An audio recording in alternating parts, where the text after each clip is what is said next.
जीवन में आपण केबे काको मारिचंत बहुत थर मारिचंत हाँ जेल जीवा कथा मु कहिछि जे जेल जीवा दरकार पड़े सेति मत jail Babu Singh ready अछन jail जीवा पय तो भारत वर्ष रे संविधान अछि पुलिस अछि आईन श्रृंखला अछि ठेंगाटा को आईन भितर आसुछि भारत वर्षर आईन आपन को परमिट करूछि कि आपण ठेंगा धरी काकू धमकेबे से होछि मो संग्राम रो लड़ाई मो माटी रो लड़ाई ए माटी रो लड़ाई की मु जदी भूली जीबी कोना कोठी आगामी इतिहास मते क्षमा देव ना मोर समाज को क्षमा देव ना केन्द्रापड़ार गोटे जगार छुरी मरामरी होती सपक्षवादी और विपक्षवादी जे आमे आइटम ग्रांट्स देखिबू एथिपाई छुरा माड़ जे कथा गलानी निश्चित भाव हेछि मु से घटना मध्य घटछि आ इति समर्थन अछि मो संस्कृति नष्ट हबो मो परिवार नष्ट हबो मो घर नष्ट हबो कि मो समाज नष्ट हबो ए रिएक्शन बा ए मन भितरे समस्तिंकर ए कथा अछि तो ए कामरू सिना आपण एथरो बंद कर देले आपण को ओडिसा सारा बंद कर देबे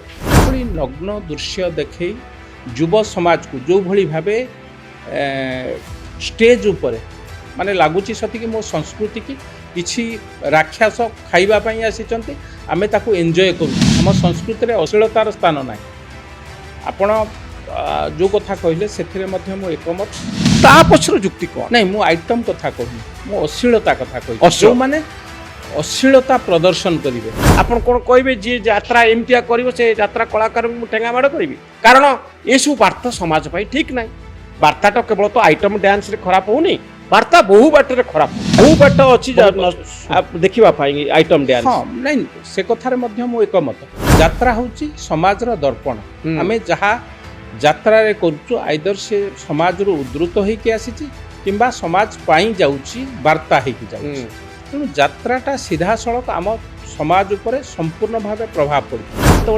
मेलोडी होतला सेठी बसिक हुइसिल मारू नथिला 25 वर्ष 30 वर्ष बेल को आपण भितर जो भावना थाए 40 पर्यंत 50 टपिला बेल को भावना रे चिंतन रे टिके परिवर्तन आसे आपण स्वीकार करंती कि नाही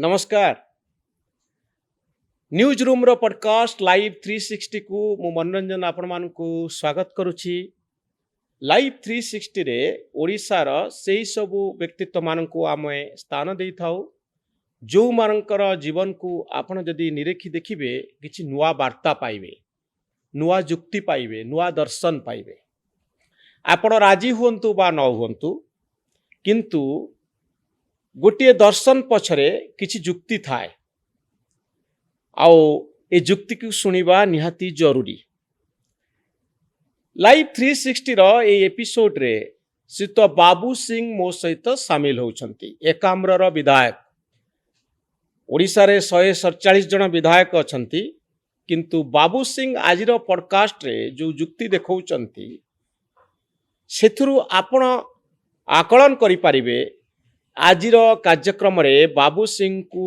इनवाइट करबा पछरे कौन कारण रही बाबू सिंह कहउचंती यात्रा रे अश्लीलता रहिबो नाही नग्न नृत्य रहिबो नाही सेति पई से जो ठेंगा पूजा करथिले सारा ओडिसा रे चर्चा तयारी करथिला आपणे खबर टिकु खबर कागज रे टीवी चैनल रे सोशल मीडिया रे देखिचंती किंतु मु आशा करिबी आपण एई एपिसोड टिकु भल भाव रे देखिबे किछि नुआ कथा पाइबे किछि नुआ जुक्ति आपणक मन को आसीबो स्वागत करिबा बाबू सिंह को एकाम्र रो विधायक चर्चित विधायक बाबू सिंह को सुत सिंह मु आपण को स्वागत करिबी आपणक बयस 50 वर्ष रु 55 55 वर्ष हैला बेल को जनक भितर तारुण्य टिके कमी जाई थाए 25 वर्ष 30 वर्ष बेल को आपणक भितर जो भावना थाए 40 पर्यंत 50 टपिला बेल को भावना रे चिंतन रे टिके परिवर्तन आसे आपण स्वीकार करंती कि नाही देश प्रेम माटी प्रेम रे काहे कि बड़ कमी जाई थाई पारे किंतु देश प्रेम बा निज संस्कृति प्रेम निजर माटीर प्रेम को केबे जीवन शेष रक्तबिंदु थिबा पर्यंत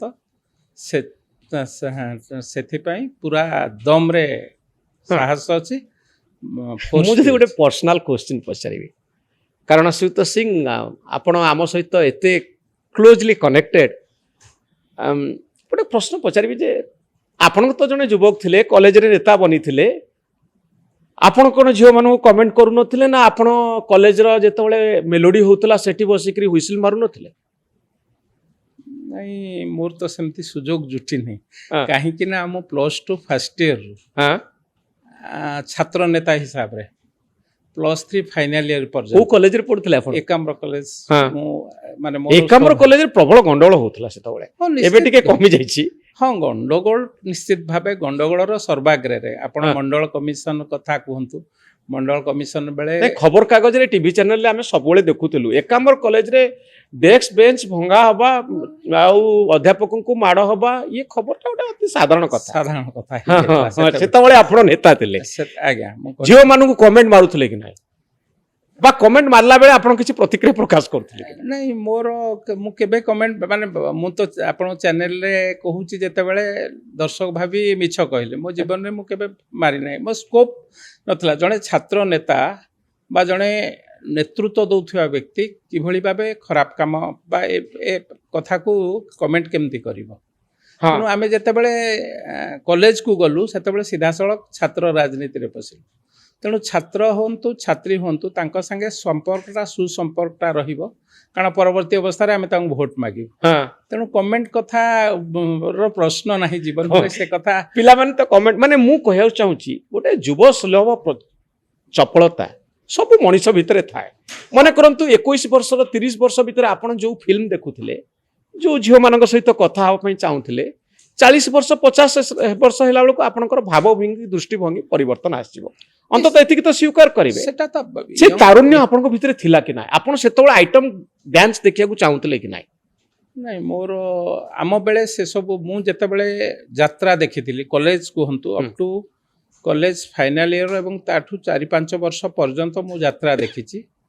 ଆମ ବେଳେ ଯାତ୍ରା ପୂର୍ବରୁ ଏଇ ଯେଉଁ କାର୍ଯ୍ୟକ୍ରମ ହୁଏ ସବୁ ଠାକୁରଙ୍କ କାର୍ଯ୍ୟକ୍ରମ ହୁଏ ବା ନୃତ୍ୟ ନାଟିକା, ବିଭିନ୍ନ ସମାଜକୁ ବାର୍ତ୍ତା ଦେଲା ଭଳି କାର୍ଯ୍ୟକ୍ରମ ହୁଏ।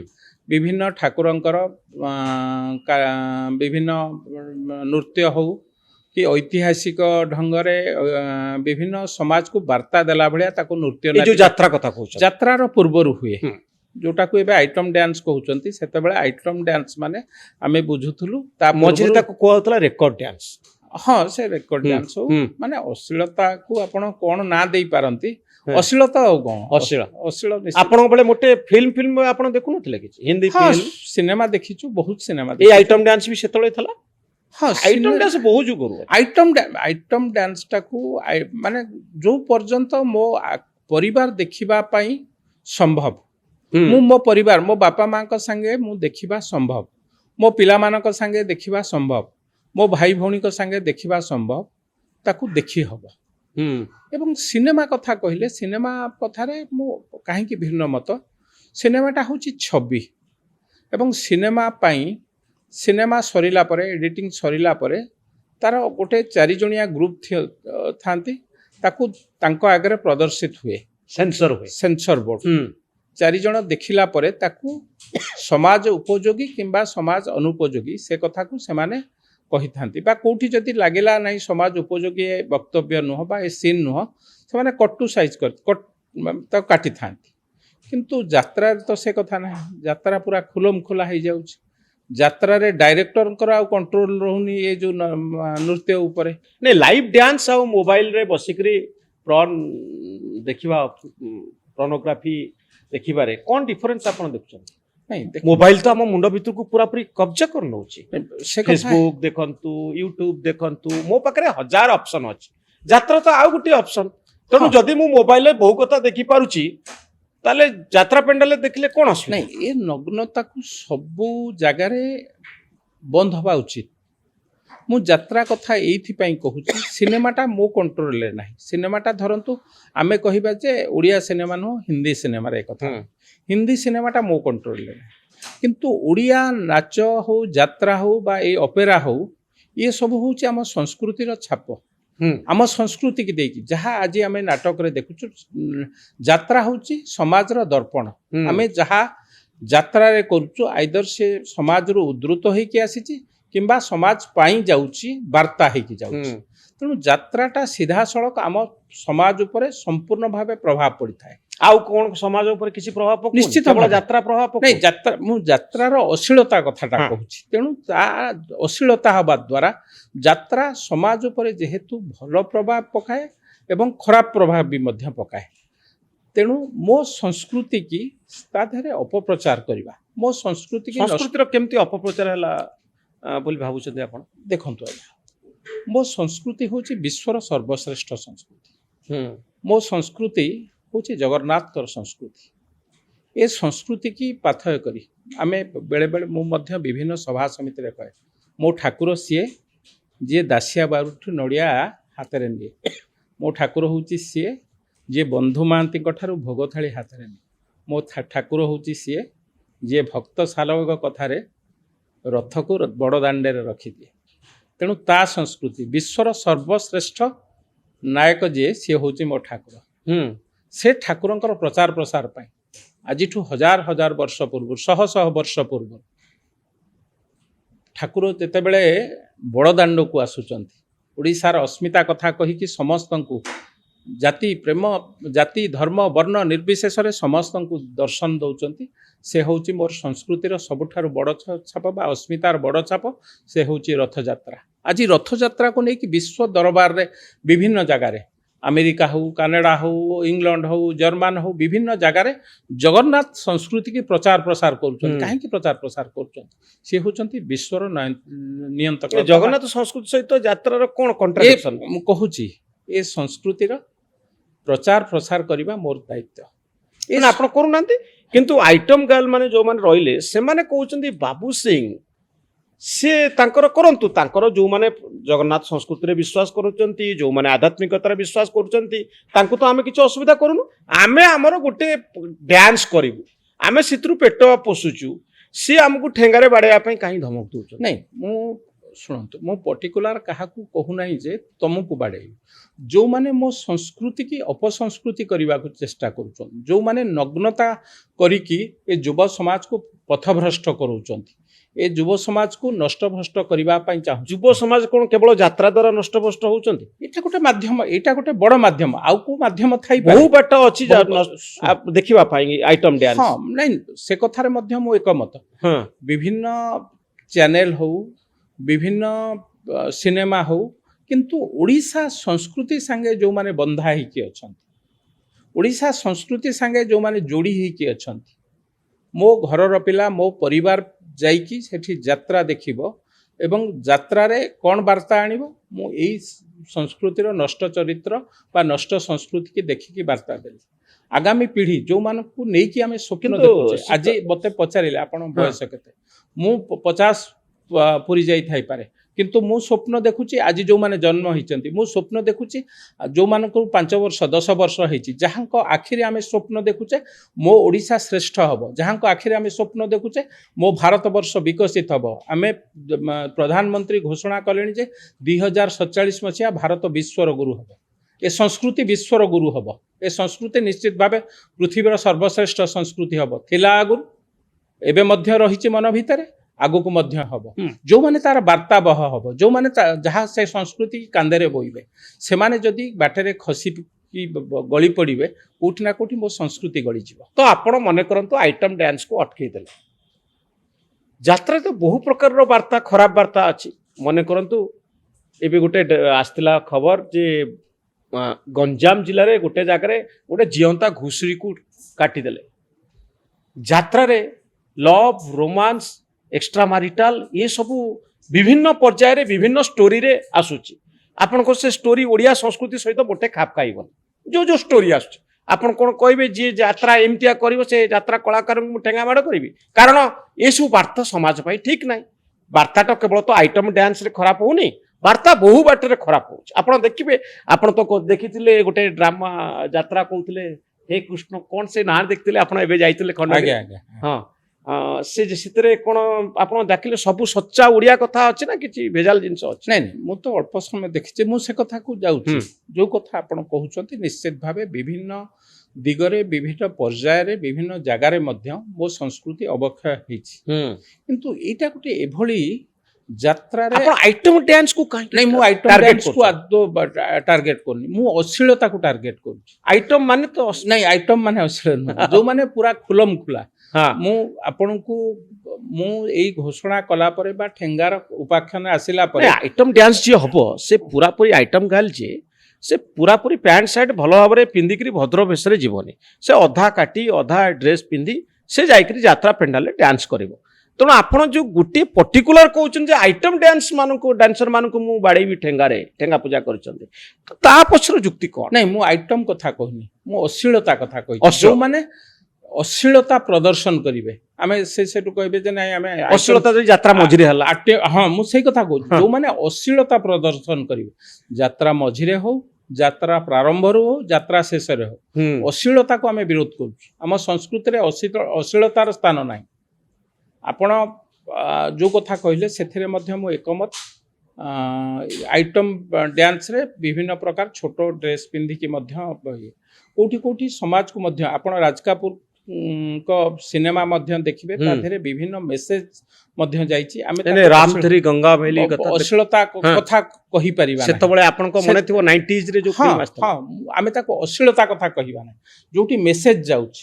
କିନ୍ତୁ ଏଭଳି ନଗ୍ନ ଦୃଶ୍ୟ ଦେଖେଇ ଯୁବ ସମାଜକୁ ଯୋଉଭଳି ଭାବେ ଷ୍ଟେଜ ଉପରେ ମାନେ ଲାଗୁଛି ସତିକି ମୋ ସଂସ୍କୃତି କି କିଛି ରାକ୍ଷସ ଖାଇବା ପାଇଁ ଆସିଛନ୍ତି, ଆମେ ତାକୁ ଏନ୍ଜୟ କରୁଛୁ। ସେଇଭଳି ଭାବେ ଗୋଟିଏ ଝିଅ, ଗୋଟେ ମା ସେଠି ଷ୍ଟେଜ ଉପରେ ନାଚୁଛି ଅଶ୍ଳୀଳ ନୃତ୍ୟ, ଏମାନେ ତାକୁ ଭିଡ଼ିଓ କରୁଛନ୍ତି। ଆଠାରୁ ଖରାପ ଦୃଶ୍ୟ, ଆଠାରୁ ଖରାପ ଜିନିଷ ମୋ ସଂସ୍କୃତି ପାଇଁ ଆଉ କ'ଣ ହେଇଥାଇପାରେ? ତେଣୁ ନିଶ୍ଚିତ ଭାବେ ତ ଏକାମ୍ରରୁ ସିନା ଆପଣ ଏଥର ବନ୍ଦ କରିଦେଲେ, ଆପଣ କ'ଣ ଓଡ଼ିଶା ସାରା ବନ୍ଦ କରିଦେବେ? ମୁଁ ବନ୍ଦ କରିବା ଇଏ ନୁହେଁ। ଅଶ୍ଳୀଳ ଡ୍ୟାନ୍ସ ଏ ଆନ୍ଦୋଳନ ମନ ଭିତରେ ସମସ୍ତଙ୍କ ଭିତରେ ଅଛି। ମୋ ସଂସ୍କୃତି ନଷ୍ଟ ହେବ, ମୋ ପରିବାର ନଷ୍ଟ ହେବ, ମୋ ଘର ନଷ୍ଟ ହେବ, କି ମୋ ସମାଜ ନଷ୍ଟ ହେବ, ଏ ରିଆକ୍ସନ୍ ବା ଏ ମନ ଭିତରେ ସମସ୍ତଙ୍କର ଏ କଥା ଅଛି। 5% ଲୋକ ଯଦି ଏ ଅପସଂସ୍କୃତିକି ସମର୍ଥନ କରୁଥାଇ ପାରନ୍ତି, କି 5% ବି ହେବେ ନା।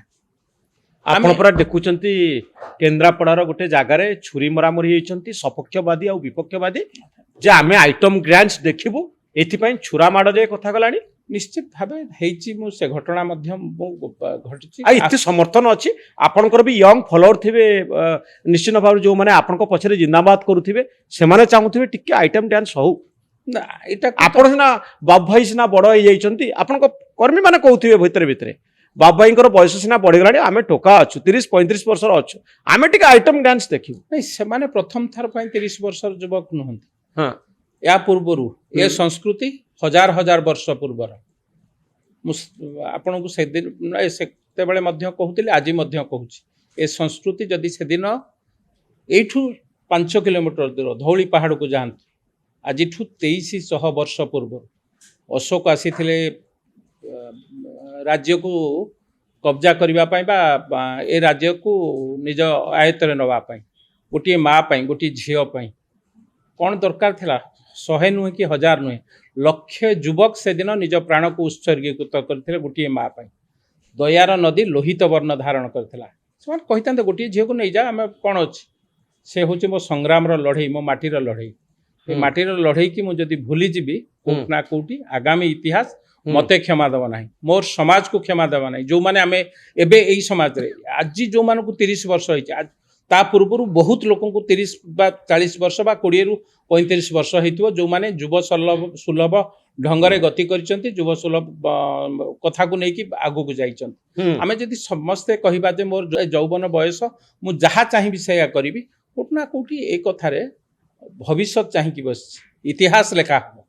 ଏଇ ସମାଜର ଶ୍ରେଣୀ ଏ ସଂସ୍କୃତି କି ମାଟିରେ ମିଶାଇ ଦେଲେ, ଏ ସଂସ୍କୃତି ମାଟିରେ ମିଶିଗଲା, ଏ କଥାର ଉଦାହରଣ ହେଇକି ଆମେ ରହିବା। ତ ଆପଣ ବହୁତ ଟେନ୍ସ ଲାଗୁଛନ୍ତି, ମତେ ଲାଗୁଛି ଏ ମାମଲାକୁ ନେଇ ଆପଣ ପୁରାପୁରି ଡିଟରମିନ୍ ଯେ କୌଣସି ପରିସ୍ଥିତିରେ ମୁଁ ଅଶ୍ଳୀଳ ଡ୍ୟାନ୍ସ କରେଇଦେବିନି, ଆଉ ସଂସ୍କୃତିର ରକ୍ଷକ ବି।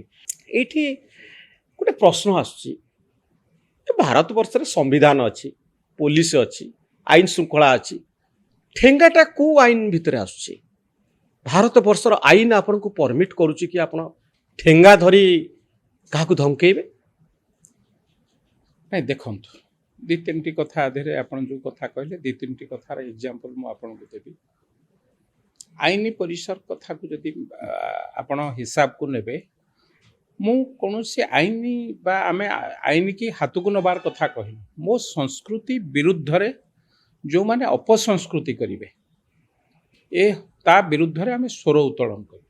ଦ୍ୱିତୀୟ କଥା, ଆଇନ କଥା କହୁଛନ୍ତି, ମୁଁ ରାସ୍ତାରେ ଯାଉଛି ମୋର ଭଉଣୀକି ଧରିକି କି କୌଣସି ଏକ ମହିଳାଙ୍କୁ ସାଙ୍ଗରେ ନେଇକି ଯାଉଛି, ଆଇନ ଅଛି ଯଦି ମହିଳାଙ୍କୁ କିଏ କମେଣ୍ଟ କଲା କି ମହିଳାଙ୍କୁ କିଏ ଟର୍ଚର କଲା କି ମହିଳାଙ୍କୁ କିଏ ଖରାପ ବ୍ୟବହାର କଲା ତାକୁ ବନ୍ଧା ହେବ ବା ଜେଲକୁ ଯିବ। ବିଭିନ୍ନ ପ୍ରକାର ଆଇନ ଅଛି। ମୁଁ ରାସ୍ତାରେ ଯାଉଥିବା ସମୟରେ କିଏ ଯଦି ମୋର ଭଉଣୀ ହେଉ ମୋର ସାଙ୍ଗରେ ଯାଉଥିବା ମହିଳା ହେଉ ତାଙ୍କୁ କିଏ ଅପବ୍ୟବହାର କଲେ ବା ଖରାପ ବ୍ୟବହାର କଲେ ତାହେଲେ ମୁଁ ପ୍ରତିବାଦ କରିବି ନା ଥାନାକୁ ଯିବି? ଆପଣ ଏଇ ହେଉଛି ଗୋଟେ ପ୍ରଶ୍ନ। ହଁ, ତ ଆପଣ କ'ଣ ଠେଙ୍ଗା ଧରି ତୁରନ୍ତ ରିଆକ୍ସନ କରିବି। ଠେଙ୍ଗା କଥା ସେଠି ଯାହା ଆବଶ୍ୟକ ମୁଁ ତୁରନ୍ତ ରିଆକ୍ସନ ମନେ କରନ୍ତୁ ଆପଣ ଆପଣଙ୍କ ପରିବାରକୁ ନେଇ ଯାଉଛନ୍ତି ଗୋଟେ ନିକାଞ୍ଚନ ଜାଗାରେ, ଆପଣଙ୍କ ଉପରେ ଆକ୍ରମଣ ହେଲା, ଆପଣ କହୁଛନ୍ତି ମୋ ପାଖରେ ଲାଇସେନ୍ସ ବନ୍ଧୁକ ଅଛି, ମୁଁ ଗୁଳି ଫୁଟେଇବି ବା ମୁଁ ଛୁରୀ ଧରିକି ତାଙ୍କୁ ଗୋଡେଇବି, ପ୍ରତିରକ୍ଷା କରିପାରିବି। ପ୍ରତିରକ୍ଷା କରିପାରିବି। ବହୁତ ବଢିଆ ଯୁକ୍ତି। ବଡ କଥା ହଉଛି ଖଣ୍ଡଗିରି ହଉଛି ଓଡ଼ିଶାର ଗୋଟେ ବଡ ଜାଗା, ଓଡ଼ିଶାର ରାଜଧାନୀରେ ଯାତ୍ରା ହଉଛି, କମିଶନରେଟ ପୋଲିସ ଅଛି, ଆଇନ ଶୃଙ୍ଖଳା ଅଛି, ମୁଖ୍ୟମନ୍ତ୍ରୀ ଅଛନ୍ତି, ସାରା ଓଡ଼ିଶାର ମନ୍ତ୍ରିମଣ୍ଡଳ, ଆଇଏଏସ୍ ଅଫିସର, ହୋମ ସେକ୍ରେଟାରୀ, ଡିଜି ସମସ୍ତେ ଦେଖୁଛନ୍ତି ଗୋଟେ କାମ ହଉଛି। ସେଠି କ'ଣ ଆପଣଙ୍କୁ ଆତ୍ମରକ୍ଷା କରିବା ପାଇଁ ଗୋଟେ ଠେଙ୍ଗା ଧରିବା ପାଇଁ ପଡିବ? ଆପଣ ତ ଏମିତି ଗୋଟେ ଲୁଚିକିରି କିଏ ଆପଣଙ୍କୁ ଆକ୍ରମଣ କରୁନି, ସର୍ବ ସମ୍ମୁଖରେ ଏ ସବୁ କାମ ଚାଲିଛି। ତେଣୁ ସେଠି ଆଇନ ଶୃଙ୍ଖଳାକୁ ରକ୍ଷା କରିବା ପାଇଁ ଏତେ ବ୍ୟବସ୍ଥା ଥାଉ ଥାଉ ବାବୁ ସିଂଙ୍କୁ କାହିଁକି ଠେଙ୍ଗା ଧରିବା ପାଇଁ ପଡୁଛି? ଦେଖନ୍ତୁ, ମୁଁ ପୁଣି ଥରେ କହୁଛି, ମୁଁ ପର୍ସନାଲି କାହା ଉପରେ ଠେଙ୍ଗା ଧରିବାର ତ ଏଇଟା ଅନକନଷ୍ଟିଟ୍ୟୁସନାଲ, ମୁଁ କହିଦେଉଛି, ବେଆଇନ ବୋଲି କୁହାଯାଉଛି। ମୁଁ କହୁଛି, ମୁଁ ବିଧାନସଭାରେ କଲଚର ଯୋଉ ଡିପାର୍ଟମେଣ୍ଟରେ ଏ କଥା ଯାଉଛି ତାର ମଧ୍ୟ ଚେୟାରମ୍ୟାନ୍ ଅଛି। ବିଧାନସଭାରେ ପ୍ରଶ୍ନ ଉଠେଇଥିଲି, ଏ କଳା ଆମ ସଂସ୍କୃତି ହେଉଛି ବିଶ୍ୱର ସର୍ବଶ୍ରେଷ୍ଠ ସଂସ୍କୃତି। ଯାତ୍ରା ପୂର୍ବରୁ ଏ ଯେଉଁ ଅଶ୍ଳୀଳ ନୃତ୍ୟ କୋଉଠି ନା କୋଉଠି ଆମକୁ ଖରାପ ଲାଗୁଛି ଏବଂ ଏ ସଂସ୍କୃତି କି ବନ୍ଦ କରନ୍ତୁ, ଅପସଂସ୍କୃତି କି ବନ୍ଦ କରନ୍ତୁ। କେବେ କହିଥିଲେ ଆପଣ? ଲାଷ୍ଟ ବିଧାନସଭା ଏବଂ ତାପରେ ପରେ କଲଚର ମିନିଷ୍ଟର, ସଂସ୍କୃତି ମନ୍ତ୍ରୀ ଏ ଉପରେ ମଧ୍ୟ ଟିପ୍ପଣୀ ରଖିଥିଲେ। ଏ କଥା ବନ୍ଦ ହେବା ଉଚିତ, ୟା ପାଇଁ ଆଇନ ଆସିବ। ଆଇନ ମନ୍ତ୍ରୀ ନିଜେ ମଧ୍ୟ କହିଥିଲେ ନିଶ୍ଚିତ ଭାବେ ଯୋଉମାନେ ଏ କଥା କରୁଛନ୍ତି ତୁରନ୍ତ ବନ୍ଦ କରନ୍ତୁ ଏବଂ ୟା ଉପରେ ରୋକ ଲାଗିବ। କିନ୍ତୁ ଲଗେଇଲେନି। ଆଇନ ଆସିବା ପାଇଁ ଗୋଟେ ସମୟ ଲାଗିବ। ତା ଭିତରେ ସରକାର ଚିନ୍ତା କରୁଛନ୍ତି ଆଇନ ଆଣିବା ପାଇଁ, ଏସବୁ ଖରାପ ସଂସ୍କୃତି ବା ଅପସଂସ୍କୃତି ଯେଉଁମାନେ କରୁଛନ୍ତି ତା ପାଇଁ ଆଇନ ଲାଗେ। ସେଇ ଗଳା ବାଟ ଦେଇକି କିଛି ଜଣ ଆପଣମାନେ ଦେଖିଥିବେ, ୟୁଟ୍ୟୁବ ହଉ ବିଭିନ୍ନ ପ୍ରକାର ଏଇ ଯେଉଁ ଚ୍ୟାନେଲ ହଉ, ତା ମାଧ୍ୟମରେ ଆମେ ଯିବୁ, ସରକାର ଆମର କ'ଣ କରିବ, ଆମେ ସେଠି ଖରାପ ନୃତ୍ୟ ପ୍ରଦର୍ଶନ କରିବୁ, ଆମର କେହି କିଛି କରିପାରିବେନି, ଏ କଥା ଯେତେବେଳେ ସ୍ପଷ୍ଟ ଭାବରେ ଖୁଲମ ଖୋଲା କହିଲେ କୋଉଠି ନା କୋଉଠି ଆମେ ସ୍ୱାଭିମାନୀ ପିଲାମାନଙ୍କୁ ନିଶ୍ଚିତ ଭାବେ ଆନ୍ଦୋଳିତ କରିବ। ତ ଆପଣ ପୋଲିସକୁ କହିଥାନ୍ତି? କହୁଛି ମୋ କଥାକୁ, ଆମେ ମଧ୍ୟ ସେ କଥା ତାଙ୍କୁ ସୂଚନା ଦେଇଥିଲୁ। ଏ କଥା ସେ ଆସି ଖଣ୍ଡଗିରି ପାହାଡ଼ ଉପରେ ଘୋଷଣା କରିନାହାନ୍ତି, ବିଭିନ୍ନ ଚ୍ୟାନେଲ ମାଧ୍ୟମ, ବିଭିନ୍ନ ସେ ଯୋଉ ଡିଜିଟାଲ ମିଡିୟମରେ କହିଛନ୍ତି। ଏ କଥାକୁ ପ୍ରତୀକ ହିସାବରେ କୁହାଯାଇଛି, ମୋ ସଂସ୍କୃତିକି ରକ୍ଷା କରିବା ପାଇଁ, ମୋ ମାଟିକି ରକ୍ଷା କରିବା ପାଇଁ, ମୋ ମା ମାଟି ଏବଂ ମାତୃଭୂମି, ଏ ତିନିଟା କଥାରେ କାହା ସାଙ୍ଗେ କମ୍ପ୍ରମାଇଜ ହେଇପାରିବ ନାହିଁ। ତେଣୁ ୟାକୁ ଯେତେବେଳେ ରକ୍ଷା କରିବାର ସମୟ ଆସିଲା ବା ଏ କଥାକୁ ଯେତେବେଳେ ଯେଉଁମାନେ ଚ୍ୟାଲେଞ୍ଜ ଦେଲେ ତାଙ୍କ ବିରୁଦ୍ଧରେ, ଏ ହେଉଛି ଠେଙ୍ଗାର ପ୍ରହାର କାହା ବିରୁଦ୍ଧରେ ନୁହଁ, ମୋ ସଂସ୍କୃତି ବିରୁଦ୍ଧରେ ଯେଉଁମାନେ ଏଭଳି କାମ କରିବେ ତାଙ୍କ ଉପରେ ଠେଙ୍ଗା ପ୍ରହାର ହେବ ବୋଲି ମୁଁ କହିବି। ସତରେ କ'ଣ ଆପଣ ଠେଙ୍ଗା ପ୍ରହାର କରିବେ? ଯେଉଁମାନେ ସଂସ୍କୃତି ବିରୁଦ୍ଧରେ କରିବେ ତାଙ୍କ ଉପରେ ଠେଙ୍ଗା ପ୍ରହାର ହେବାର ଆବଶ୍ୟକତା ଅଛି। ଆବଶ୍ୟକତା ଥାଇପାରେ, କିନ୍ତୁ ଆପଣ କରିବେ କି? ନିଶ୍ଚିତ ଭାବେ ଆପଣ ଯଦି ଏକଥା ଭାବୁଛନ୍ତି ଯେ ମୁଁ ଖାଲି ଇଏରେ କହିଦେଲି, ସେ କଥା ନୁହଁ। ନିଶ୍ଚିତ ଭାବେ ସତରେ ଠେଙ୍ଗା ରଖିଛନ୍ତି ଆପଣ ବାଡେଇବେ ବୋଲି? जो माने संस्कृति विरुद्ध रे जो माने आज आपण एक कथा कहउचंती जो माने गुप्तचर होउचंती भारतर तथ्य नै कि पाकिस्तान को दउचंती ताले आमे कहबा समान तांको पेट पाटणा पे कर दउथले आगे तांको छाड़ दियंतु रक्षा कर दियंतु समान तांको पेट पाटणा पे ए पा मो संस्कृति की बिक्री करूचंती ए पा मो संस्कृति के नष्ट करूचंती ए पा आगामी युवा पीढ़ी आपण केते जण आपण समान धरि के पुलिस रे दउना आपण केते जण कथा कहले 5 जण 10 जण कथा 4.5 कोटी लोकंकर भावावेग को जो माने अंधार को ठेली दउचंती 4.5 कोटी लोकंकर संस्कृति की जो माने ध्वंस करूचंती 4.5 शह वर्षर संस्कृति की जो माने एपट सपट करूचंती तांको विरुद्ध रे किछि कार्यक्रम हवा नाही नहीं किंतु मु भाबुतली ठेंगा सब पूजा करचनी प्रतीकात्मक भाबरे हां प्रतीक किंतु आपण सतरे बाड़िया पे रखचनी ठेंगा देखंतु कहली जदि संस्कृति की जो माने नष्ट करिवे बाड़ेबे आपण आपण सुन महिषासुर विरुद्ध रे माँ दुर्गांकर सेटा कोन थिला आपण ताकू जदि कहबे हत्या बेली महिषासुर को दुर्गा हत्या करदेले ताले मते लागुची एटा गोटे खराब शब्द हो जेते बेले पापर भाग बढ़िबो सेते बेले कोठी ना कोठी पुण्य पे माँ दुर्गांकर जन्म हो तो आपण कोन भाबुचनी से काम पुलिस करि परिबोनी जे आपण को ठेंगा धरिया पड़िबो आमे सेटा होची आम समस्तंकर गोटे कौन की बुझामणा कहबी आमे सबु दोष पुलिस ऊपर दे दबा हां ये दायित्व पुलिस रो मो संस्कृति की मु जगिबार दायित्व नहीं मो माँ को मु जगिबार साहस नहीं आउ जन को पुलिस रो दायित्व पुलिस रो सहयोग नेबी सरकार कर सहयोग नेबी से अलगा कार सहयोग नेबी मो माटी मो माँ मो संस्कृति की जगिबार मोर एतिकी नैतिकता नहीं आपण जगी परिबे कोन मारी परिबे कोन जगिबो माने कोन मने करंतु आपण घरे चोर पसछि हां मने करंतु हां आपण चोर को प्रिवेंट करू चोर को मारिबार अधिकार तो चोर को कहबी जे तू चोरी करना मु जगिछि हां ना ताको प्रतिरोध करिबी नहीं प्रतिरोध रो अर्थ ताको चोर को आपण बाड़ी परिबे की हाँ निश्चित भावे जदि मो घरे पसिकी किए धन संपत्ति नउची मु कहबी नाही मु बसिछि तू नै चोर को ठेंगारे बाड़ीबार अधिकार भी नाही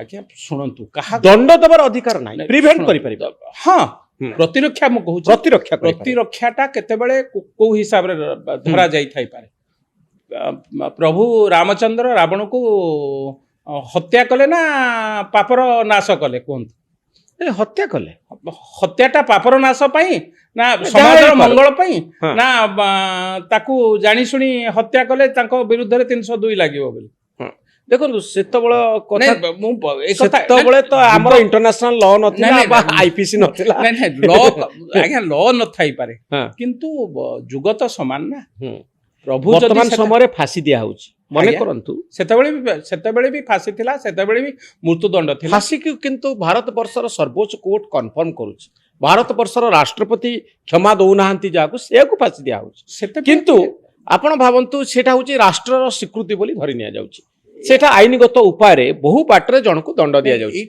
एटा को आपण स्वीकृति भाबो नाहंती हम मन भीतर स्वीकृति मन भीतर राज्यर सबु लोकंकर संस्कृति की नष्ट करुचे आपण एक कथा भूली जाउछन जहार संस्कृति नष्ट हो जाए जो राष्ट्र देखंतु जो राज्य देखंतु जोठी संस्कृति नष्ट हो जाईची से राष्ट्रर अधोपतन घटिची एक कथा बहुत उदाहरण संस्कृतिर सुरक्षा करा जाय परिबो किंतु संस्कृति जो माने खराब करिवे बोली भाबी कि तांको ठेंगा माड करा जाय परिबो कि एटा गोटे डिबेटिंग पॉइंट नहीं सुनतु ठेंगा माड प्रतीकात्मक हेई पारे आपणको कथारे तार मीनिंग मध्य डबल आसी पारे किंतु मु मोर स्पष्ट कथा मो संस्कृति की जो माने नष्ट करूछन आम माने कोन कि एटा आमे भाबी दउचे मातृभूमि कथाटा एटा आपण सीधा सड़क भाबंतु मो माँ को किए बाड़ूची मो माँ को किए नष्ट करुच्ची मो भौणी की किए खराब व्यवहार करुच्ची हेले निज देह को जेते पड़िबो सेते बेले आपण स्पष्ट उत्तर पाइ किंतु आ पछरे आ गोटे जुक्ति अछि जुक्ति होची जे आपण जहा को कहउछन अश्लील सेटा अश्लील केमति अश्लीलतार संज्ञा को सेंसर बोर्ड सेति पई अछि से सेंसर बोर्ड कहउची फिल्म रे ए गुडी को सब अश्लील अश्लीलतार सर्टिफिकेट दवा पई गोटे बोर्ड रहिबो से बोर्ड कोन बाबू सिंह को दायित्व देबो कि जे बाबू सिंह कहइबे कि एटा अश्लील तू एतिकी लुगा पिंदिले अश्लील एतिकी लुगा पिंदिले तू ठीक अछु ए निष्पत्तिटा किए नबो आइटम गर्ल अश्लील नृत्य परिवेषण करूछन बोली ए सर्टिफिकेशन किए करिवो नहीं देखंतु आइटम डांस माने मध्य डांस करूछथि आमे ता विरुद्ध रे मध्य संपूर्ण विरोधी जो माने अति नग्नता को ओल्हेई आसु नग्नता माने को एई प्रश्न भी राजाराम बाबू भी बहुत गुडे प्रश्न पचाउछन नग्नता माने को कहा को आपण नग्न बोली कहबे केते पर्यंत ड्रेस पिनले से नग्न केमिति नाचिले से भद्र केमिति नाचिले से अश्लील सुनंतु आगुरु मापदंड कौन सीमा रेखा कौन आमे ପୌରାଣିକ ନାଟକ ମଧ୍ୟ ଦେଖୁଥିବି। ହୁଁ। ପୌରାଣିକ ନାଟକରେ ମଧ୍ୟ ନର୍ତ୍ତକୀମାନେ ରାଜା ଇନ୍ଦ୍ରଙ୍କ ଆଗରେ ସବୁ ଦେବାଦେବୀଙ୍କ ଆଗରେ ନୃତ୍ୟ ପରିବେଷଣ କରୁଥିଲେ। ତାହା ମଧ୍ୟ ଛୋଟ ଡ୍ରେସ୍ ଥିଲା, ସେଟା ଗୋଟେ ସମାଜକୁ ବାର୍ତ୍ତା ଥିଲା।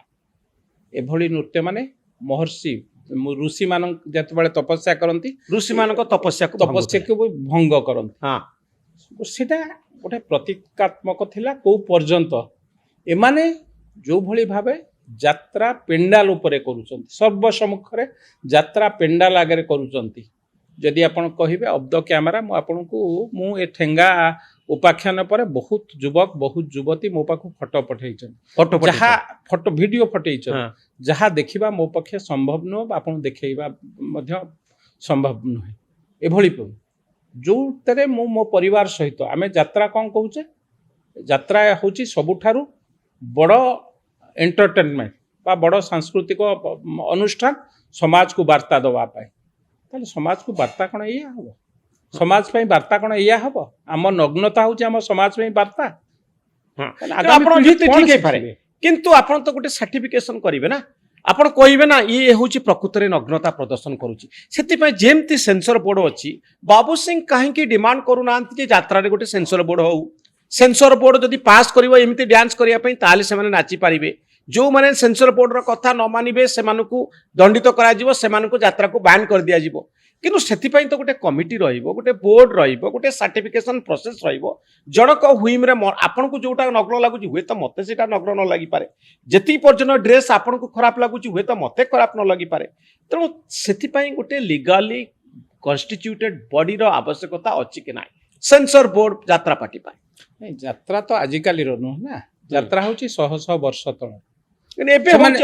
ସେମାନେ ଯେତେବେଳେ ଯାତ୍ରା ଆରମ୍ଭ କରିଥିବେ, ସେମାନେ ଭାବିନଥିବେ ଯେ ଆମେ ଯେଉଁ ଯାତ୍ରା ବା ଆମେ ଯେଉଁ ଅନୁଷ୍ଠାନ ତିଆରି କରିଛୁ, ସମାଜକୁ ଶ୍ରେଷ୍ଠ ଜାଗାରେ ସାଂସ୍କୃତିକ ବା ସଂସ୍କୃତିକି ପ୍ରଚାର କଲା ଭଳି ଅନୁଷ୍ଠାନ, ତାକୁ ନେଇକି ଏ ଯୁବ ସମାଜ ପରବର୍ତ୍ତୀ ଅବସ୍ଥାରେ ଏଭଳି ଅପସଂସ୍କୃତି କରିବେ।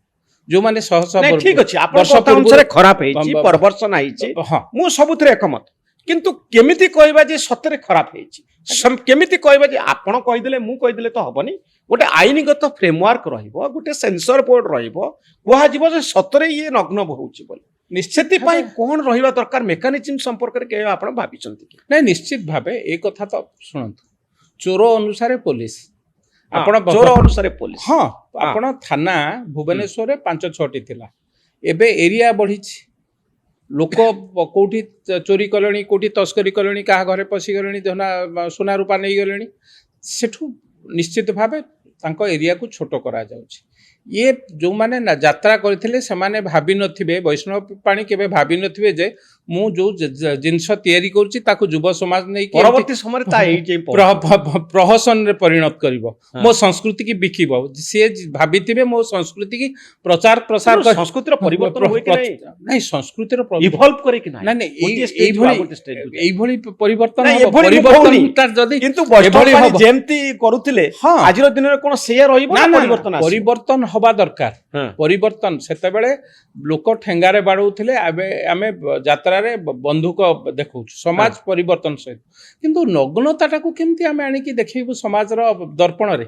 ତ ଏ ଲିଗାଲ ଫ୍ରେମୱାର୍କ ପାଇଁ କାହିଁକି ସୀତ ବାବୁ ସିଂ ଡିମାଣ୍ଡ କରୁନାହାନ୍ତି ଯେ ଆପଣ ଗୋଟେ ସେନ୍ସର ବୋର୍ଡ କରନ୍ତୁ, ସାର୍ଟିଫିକେଟ ଦିଅନ୍ତୁ, ନହେଲେ ଯାତ୍ରା ବ୍ୟାନ୍ ହେଲା ବୋଲି ଆପଣ କହିବେ? ନାଇଁ, ନିଶ୍ଚିତ ଭାବେ ମତେ ଲାଗୁଛି ଯଦି ଆଗ ଆପଣ ସେନ୍ସର ବୋର୍ଡ କରିଥାନ୍ତେ ଆପଣଙ୍କୁ ଠେଙ୍ଗା ଉଠେଇବାକୁ ପଡ଼ିନଥାନ୍ତା।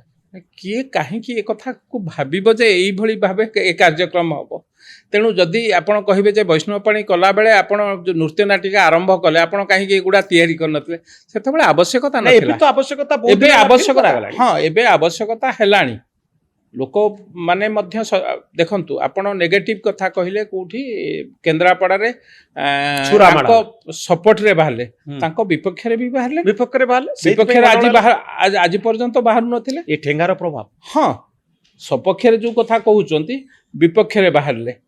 ଦେଶ ସ୍ୱାଧୀନ ହେଲା ବେଳେ ମଧ୍ୟ କିଛି ଚରିତ୍ର ବକ୍ସି ଜଗବନ୍ଧୁଙ୍କ ସପକ୍ଷରେ ବାହାରିଥିଲେ, କିଛି ଚରିତ୍ର ଦେଶଦ୍ରୋହୀ ଚରଣ ପଟ୍ଟନାୟକଙ୍କ ସପକ୍ଷରେ ମଧ୍ୟ ବାହାରିଥିଲେ। କିନ୍ତୁ ବିଜୟ ବକ୍ସି ଜଗବନ୍ଧୁ ଶହୀଦ ହୋଇଯାଇପାରିଥାନ୍ତି, ବକ୍ସି ଜଗବନ୍ଧୁ ମୃତ୍ୟୁବରଣ କରି ଯାଇପାରିଥାନ୍ତି।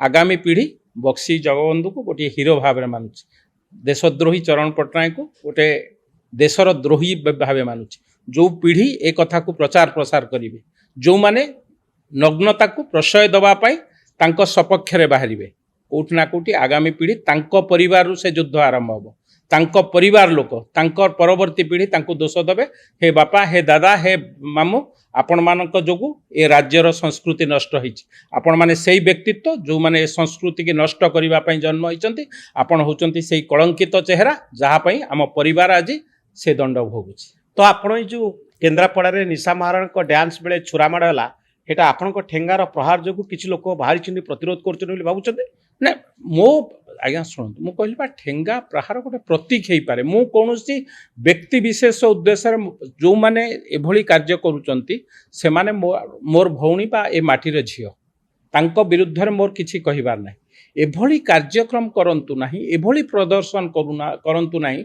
जहा समाज प्रति खराब वार्ता जीव तो 100 ठेंगा आपण रखिथिले आज्ञा से 100 ठेंगा आपण भावुचन जदि सतरे किछि आइटम डांस हेइतांता खंडगिरी आपण पिला जे ठेंगारे पिटी थांते वार्ता जो जाए जाइछि कोठी ना कोठी हाँ लोकन को आपण रोकी परिबेनी देश स्वाधीन करिया को पूरा कहूतिले गांधी जी कोन घरे घरे डाकिथिले कि गोटे वार्ता देई देले ए देश को स्वाधीन करिया को पड़िबो ए देश को इंग्रेज हाथरू हटेया को पड़िबो हाँ तेणु मो संस्कृति की रक्षा करिवा पई मु तो भाबुछि ठेंगार आवश्यकता नाही जो वार्ता जाइछि जदि से माने न बुझिबे ए युवा पीढ़ी झियो हुंतु बा पुओ हुंतु कोठी ताकू वर्जन करिवे ताकू माड़ मारी पारंती दरकार पड़ले एभली सिस्टम को टोटाल बंद कर दे पारंती हाँ माड़ मारी पारंती माड़ मारी पारंती कोठी कोठी आपण जेमती तो आईन श्रृंखला परिस्थिति सृष्टि हो कि नहीं ठेंगा माड़ जदि हुए स्वाधीनता संग्रामी की आपण को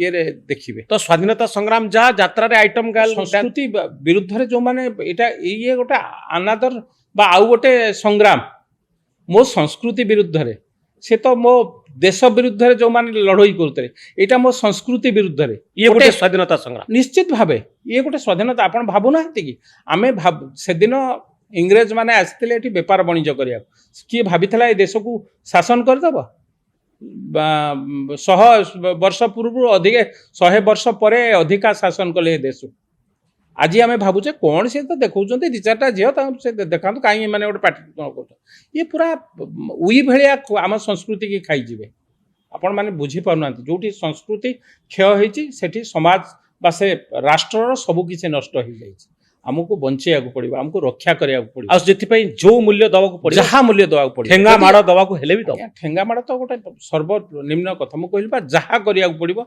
जेल जावा कथा मुझे जेल जावा दरकार पड़े से बाबू सिंह रेडी अच्छा जेल जावाई निज संस्कृति की रक्षा करने से पूरा पूर्ण भाव तो 2-3 जन आइटम डांसर श्रीयुत बाबू सिंह आपण संपर्क में मत दौरान आउ से माने जो प्रतिक्रिया सब रखुचंदी आपण सोशल मीडिया देखुचंदी कि नहीं मु देखिबा दरकार नहीं सी मो विरुद्ध रे कहंतु मते खराब करी कहंतु मते गाली दियंतु किंतु मोर तांको विनम्र प्रार्थना बा विनम्र निवेदन मो संस्कृति की नग्न करांतु नहीं मो संस्कृति विरुद्ध रे अपप्रचार करांतु झियो मानु केमती ठेंगा पार करिवे आपण ठेंगा मु बाड़ेबा दरकार नहीं ठेंगा मु धरिली माने आमर दुर्गा बाहिनी भी अछंती आमर बजरंगी बाहिनी भी अछंती समस्ते एटा पा चेतना कथाटा कहूचे मन भीतर कथाटा मन भितर जहाँ ए जातिर मन भितर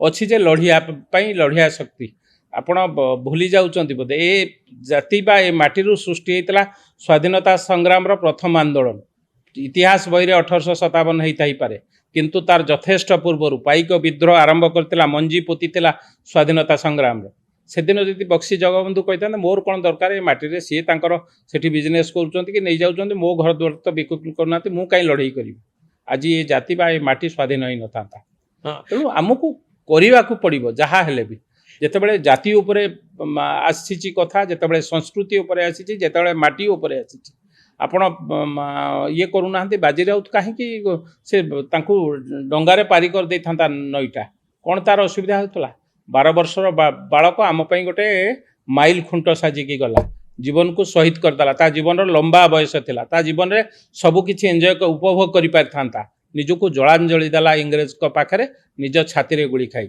ସିଏ କ'ଣ ଆମ ପାଇଁ ମାନେ ଆଦର୍ଶ ନୁହଁ? ସିଏ ଆମ ପାଇଁ ଇଏ ନୁହଁ? ଏଇ ଅଶ୍ଳୀଳ ନୃତ୍ୟ ହେଉଛି ଆମର ସର୍ବଶ୍ରେଷ୍ଠ ପରିଚୟ। ନିଶ୍ଚିତ ବାବୁ ସିଂ, ଏଇ ଯୋଉ ରାଣୀ ପ୍ରିୟଦର୍ଶିନୀ, ନିଶା ମହାରଣା, ସାହୁ ଭାଉଜ, ଏମାନଙ୍କ ନାଁ ଆପଣ ଶୁଣିଛନ୍ତି ନା ନାହିଁ? ହଁ, ମୁଁ ଯାହା ମିଡ଼ିଆ ବା ଏଇ ଯେଉଁ ବିଭିନ୍ନ ଚ୍ୟାନେଲରୁ ସେମାନେ ଯୋଉ ସବୁ ବାଇଟ୍ ଦଉଛନ୍ତି ବା ଯୋଉ ସବୁ କଥା କହୁଛନ୍ତି ତା ଆପଣ କାନରେ ବାଜୁଛି କି ନା? ନାଇଁ, ମୁଁ କୌଣସି କଥାରେ ଆଜ୍ଞା ନାହିଁ। ଯେତେ ଖରାପ କଥା ସେ ମୋତେ କହିପାରିବେ, କୁହନ୍ତୁ, କିନ୍ତୁ ଗୋଟିଏ ସର୍ତ୍ତ, ମୋ ସଂସ୍କୃତି ବିରୁଦ୍ଧରେ ଅପପ୍ରଚାର କରିବେ ନାହିଁ। ମୋ ସେମାନେ ସବୁ ଯୁକ୍ତି ଦେଖାଉଛନ୍ତି, ଆମେ କଣ ଏମିତି କରିଦେଲୁ ଯେ ବାବୁ ଭାଇ ଆମ ପାଇଁ ରାଗୁଛନ୍ତି, ଠେଙ୍ଗା ମାରିବେ ବୋଲି କହୁଛନ୍ତି, ଠେଙ୍ଗା ପାର କରିବେ ବୋଲି କହୁଛନ୍ତି। ସେ ପୁରୁଣା ଇତିହାସକୁ ପଢ଼ନ୍ତୁ, ଓଡ଼ିଶା ଇତିହାସକୁ ପଢ଼ନ୍ତୁ, ଜଗନ୍ନାଥ ସଂସ୍କୃତିକି ପଢ଼ନ୍ତୁ, ତା ସାଙ୍ଗରେ ତାପରେ ଆସିକି ମୋ ସାଙ୍ଗରେ 1 to 1 ଆପଣ ଯେମିତି ବସିଛନ୍ତି ତାପରେ ଆସିକି ବସନ୍ତୁ, ମୁଁ କହିବି କ'ଣ ଭୁଲ କରିଛନ୍ତି କି ଠିକ୍ କରିଛନ୍ତି। ସେମାନେ ଯଦି ଆସିବେ ଆପଣ ତାଙ୍କ ସହିତ ପଢ଼ିକି ଆସିବେ, ଯଦି ଏମିତି ମୁଁ ବସିବି ନାହିଁ। ଯଦି ଜଗନ୍ନାଥ, କାରଣ ଜଗନ୍ନାଥ ସଂସ୍କୃତିକି ପଢ଼ିବା ଦରକାର, ମୋ ଇତିହାସକୁ ଜାଣିବା ଦରକାର।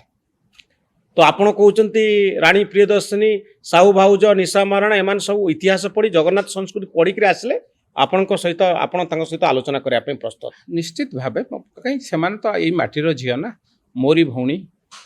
ଯିଏ ମାଟିର ଝିଅ ନିଶ୍ଚିତ ଭାବେ ସେମାନେ ଆମର ଭଉଣୀ ବା ଆମର ମାନେ ଅତି ନିଜ ଲୋକ। ତେଣୁ କିଛି ଅସୁବିଧା ନାହିଁ ମୋର କାହା ସାଙ୍ଗେ କଥାବାର୍ତ୍ତା ହେବାରେ, ବାର୍ତ୍ତାଳାପ ହେବାରେ, ଭାବର ଆଦାନ ପ୍ରଦାନ ହେବାରେ କୌଣସି ଅସୁବିଧା ନାହିଁ। କିନ୍ତୁ ଏ ସଂସ୍କୃତିକି ରକ୍ଷା କରିବା ତାଙ୍କର ବି ଦାୟିତ୍ୱ, ମୋର ବି ଦାୟିତ୍ୱ, ଆମ ସମସ୍ତଙ୍କର ଦାୟିତ୍ୱ। ଆପଣଙ୍କ ଘରେ ଆପଣଙ୍କ ଉପରେ ରାଗୁନାହାନ୍ତି ଯେତେବେଳେ ଆପଣ ଏସବୁ କାମ କରୁଛନ୍ତି ଆଉ ସୋସିଆଲ ମିଡ଼ିଆରେ ଆପଣଙ୍କୁ ସେମାନେ ଗାଳି ଦେଉଛନ୍ତି? ଝିଅମାନେ ଗାଳି ଆପଣଙ୍କ ଘରେ ଆପଣଙ୍କ ଉପରେ ଟିକେ ରାଗୁଥିବେ ଯେ କାହିଁକି ଏ କଥାରେ ସବୁ ଏତେ ପଶୁଛନ୍ତି ଆପଣ? ନାଇଁ ନାଇଁ, ଏ କଥା କିଏ କୋଉଠି କହୁଛନ୍ତି? ମୋ ଝିଅ ବି ପୁନେରେ ଅଛି, ସିଏ ଦେଖିକି ଏ କଥା ପଚାରୁଛି। କ'ଣ କହିଲା ଝିଅ ଆପଣଙ୍କୁ? ସିଏ ବାପା ତମେ କାହିଁକି, ତମେ କ'ଣ ଗୋଟିଏ ଲୋକ? ମୁଁ କହିଲି ଆରେ କିଏ ତ ପୁଣି ଗୋଟେ ବାହାରିବ, ମୁଁ ନହେଲେ ଆଉ ଯିଏ ବାହାରିବ, ତାର ତ ପରିବାର ଥିବ, ତାର ତ ପୁଅ ଝିଅ ଥିବ। କିଏ ତ ପୁଣି ଗୋଟେ ପ୍ରଥମେ ବିଲେଇ ବେକରେ ଘଣ୍ଟି ତ କିଏ ବାନ୍ଧିବ? ଯଦି ଆମେ ସମସ୍ତେ ଭୀରୁ ହେଇଯିବା, ନାଇଁ ବିଲେଇ ବେକରେ ଆମେ ଘଣ୍ଟି ବାନ୍ଧି ପାରିବୁନି, ତାହେଲେ ଏ ସଂସ୍କୃତିକି, ଏ ମାଟିକି କିଏ ରକ୍ଷା କରିବ? ତ ଆପଣଙ୍କ ସ୍ତ୍ରୀ ବି ଆପଣଙ୍କ ଉପରେ ରାଗୁଥିବେ ଯେ ଝିଅମାନଙ୍କ ସହିତ କାହିଁକି ଆପଣ ଏଇ କାମ କରୁଛନ୍ତି? ଯେଉଁମାନେ ଖଣ୍ଡଗିରି ଯାତ୍ରାକୁ ଯାଉଛନ୍ତି ଆଇଟମ୍ ଗାର୍ଲ, ସେମାନେ ଆଡୁ ସାଡୁ ଗପୁଛନ୍ତି ସୋସିଆଲ ମିଡ଼ିଆରେ, ଭିଡ଼ିଓ ସବୁ ଗାଁ ଗାଁରେ ପହଞ୍ଚୁଛି। ନାଇଁ, ଦେଖନ୍ତୁ, ଯେତେବେଳେ ମଣିଷ ଡିଟରମିଣ୍ଡ ହେଇଯାଏ, ମଣିଷ ଯେତେବେଳେ ପାଗଳ ହେଇଯାଏ ତା ମାଟି ପାଇଁ, ତା ସଂସ୍କୃତି ପାଇଁ, ତାକୁ ତା ପରିବାର, ତା ପୁଅ ଝିଅ, ସ୍ତ୍ରୀ ବା ଅଲଗା କିଛି କୌଣସି ଜିନିଷ ଦେଖାଯାଏ ନାହିଁ। ତେଣୁ ମୋ ସଂସ୍କୃତି ପାଇଁ ଏ ଲଢ଼େଇ, ତା ଦେହରେ କିଏ ମୋ ସାଙ୍ଗରେ ରହିଲା, 99% ଯଦି କହିବେ ନାହିଁ ବାବୁ ସିଂ ଭୁଲ କହୁଛନ୍ତି, ତା ସତ୍ତ୍ୱେ ମୁଁ ମଧ୍ୟ ମୋ ଲଢ଼େଇ ଲଢ଼ିବି। ତ ଏ ପାର୍ଟି ତରଫରୁ, ସରକାରଙ୍କ ତରଫରୁ ଆପଣଙ୍କୁ କିଛି ଫୋନ୍ ଆସିନି ଯେ ଏତେ ଆଗ୍ରେସିଭଲି ଠେଙ୍ଗା ଫେଙ୍ଗା ଧରନ୍ତୁନି, ବେଆଇନ କାମ କରନ୍ତୁନି? ମୁଁ ସ୍ପଷ୍ଟ ଭେରି ଫାଷ୍ଟ ଡେରୁ କରିଦେଇଛି। ନାଇଁ, ଫୋନ୍ ଆସିଥିଲା କି ନାହିଁ? ଯିଏ ବି ଫୋନ୍ କରୁଛନ୍ତି, ମୁଁ କହିଛି ବିଧାୟକ କେତେ ବର୍ଷରେ ହେଲି, 54 ବର୍ଷ ବୟସରେ ମୁଁ ବିଧାୟକ ହେଲି। ତା 54 ବର୍ଷ ପୂର୍ବରୁ 1 ବର୍ଷରୁ 53 ବର୍ଷ ପର୍ଯ୍ୟନ୍ତ ଗୋଟେ ମାଟି ମୋତେ ଜନ୍ମ ଦେଇଛି, ଗୋଟେ ମା ମୋତେ ଜନ୍ମ ଦେଇଛି, ଗୋଟେ ମାତୃଭୂମି ପାଇଁ ମୋର ବି ଧର୍ମ ଅଛି। ତେଣୁ ମୁଁ ମୋ ମା ପାଇଁ କାମ କରୁଛି, ମୋ ମାଟି ପାଇଁ କାମ କରୁଛି। ସେଥିରେ ମୁଁ ଯଦି ଦରକାର ପଡ଼େ ସବୁ ପରିତ୍ୟାଗ କରିବି। ପାର୍ଟିର ସହଯୋଗ ଆପଣଙ୍କ ପଛରେ ଅଛି? ନଥାଇପାରେ, ଥାଇପାରେ, ନଥାଇପାରେ, ସେ କଥା ମୁଁ କାହାକୁ ପଚାରୁ ନାହିଁ କି ପଚାରିବାକୁ ଠିକ୍ ବି ମନେ କରୁନାହିଁ। ମୁଁ ମୋ ଲଢ଼େଇ ମୋ ମା ପାଇଁ ଲଢ଼ୁଛି, ମୋ ମାତୃଭୂମି ପାଇଁ ଲଢ଼ୁଛି। ସେଥିପାଇଁ ପୋଲିସରୁ ଫୋନ୍ ଆସୁଥିବ, ଟପ୍ ଅଫିସର ମାନେ, ଆପଣ ଏମିତି ଆଇନ ଶୃଙ୍ଖଳା ପରିସ୍ଥିତି ସୃଷ୍ଟି କରନ୍ତୁନି। ମୁଁ କହିଛି ମୋ ବାଇଟ୍ ଦେଖନ୍ତୁ, ମୁଁ ଯଦି ଆଇନ ଶୃଙ୍ଖଳା କଥାକୁ କେଉଁଠି ଇଏ କରିଛି, ମୁଁ ପର୍ଟିକୁଲାର କାହା ନାଁ ନେଇକି, ମୋ ସଂସ୍କୃତିକି ଯେଉଁମାନେ ଅବକ୍ଷୟ କରୁଛନ୍ତି, ମୋ ସଂସ୍କୃତିକି ଯେଉଁମାନେ ନଷ୍ଟ କରୁଛନ୍ତି, ତାଙ୍କ ବିରୁଦ୍ଧରେ ଏକ ମହାସଂଗ୍ରାମ ହେବ। ଏ ଲଢ଼େଇ ଆଇନ କି ହାତକୁ ନେଇକି ନୁହେଁ।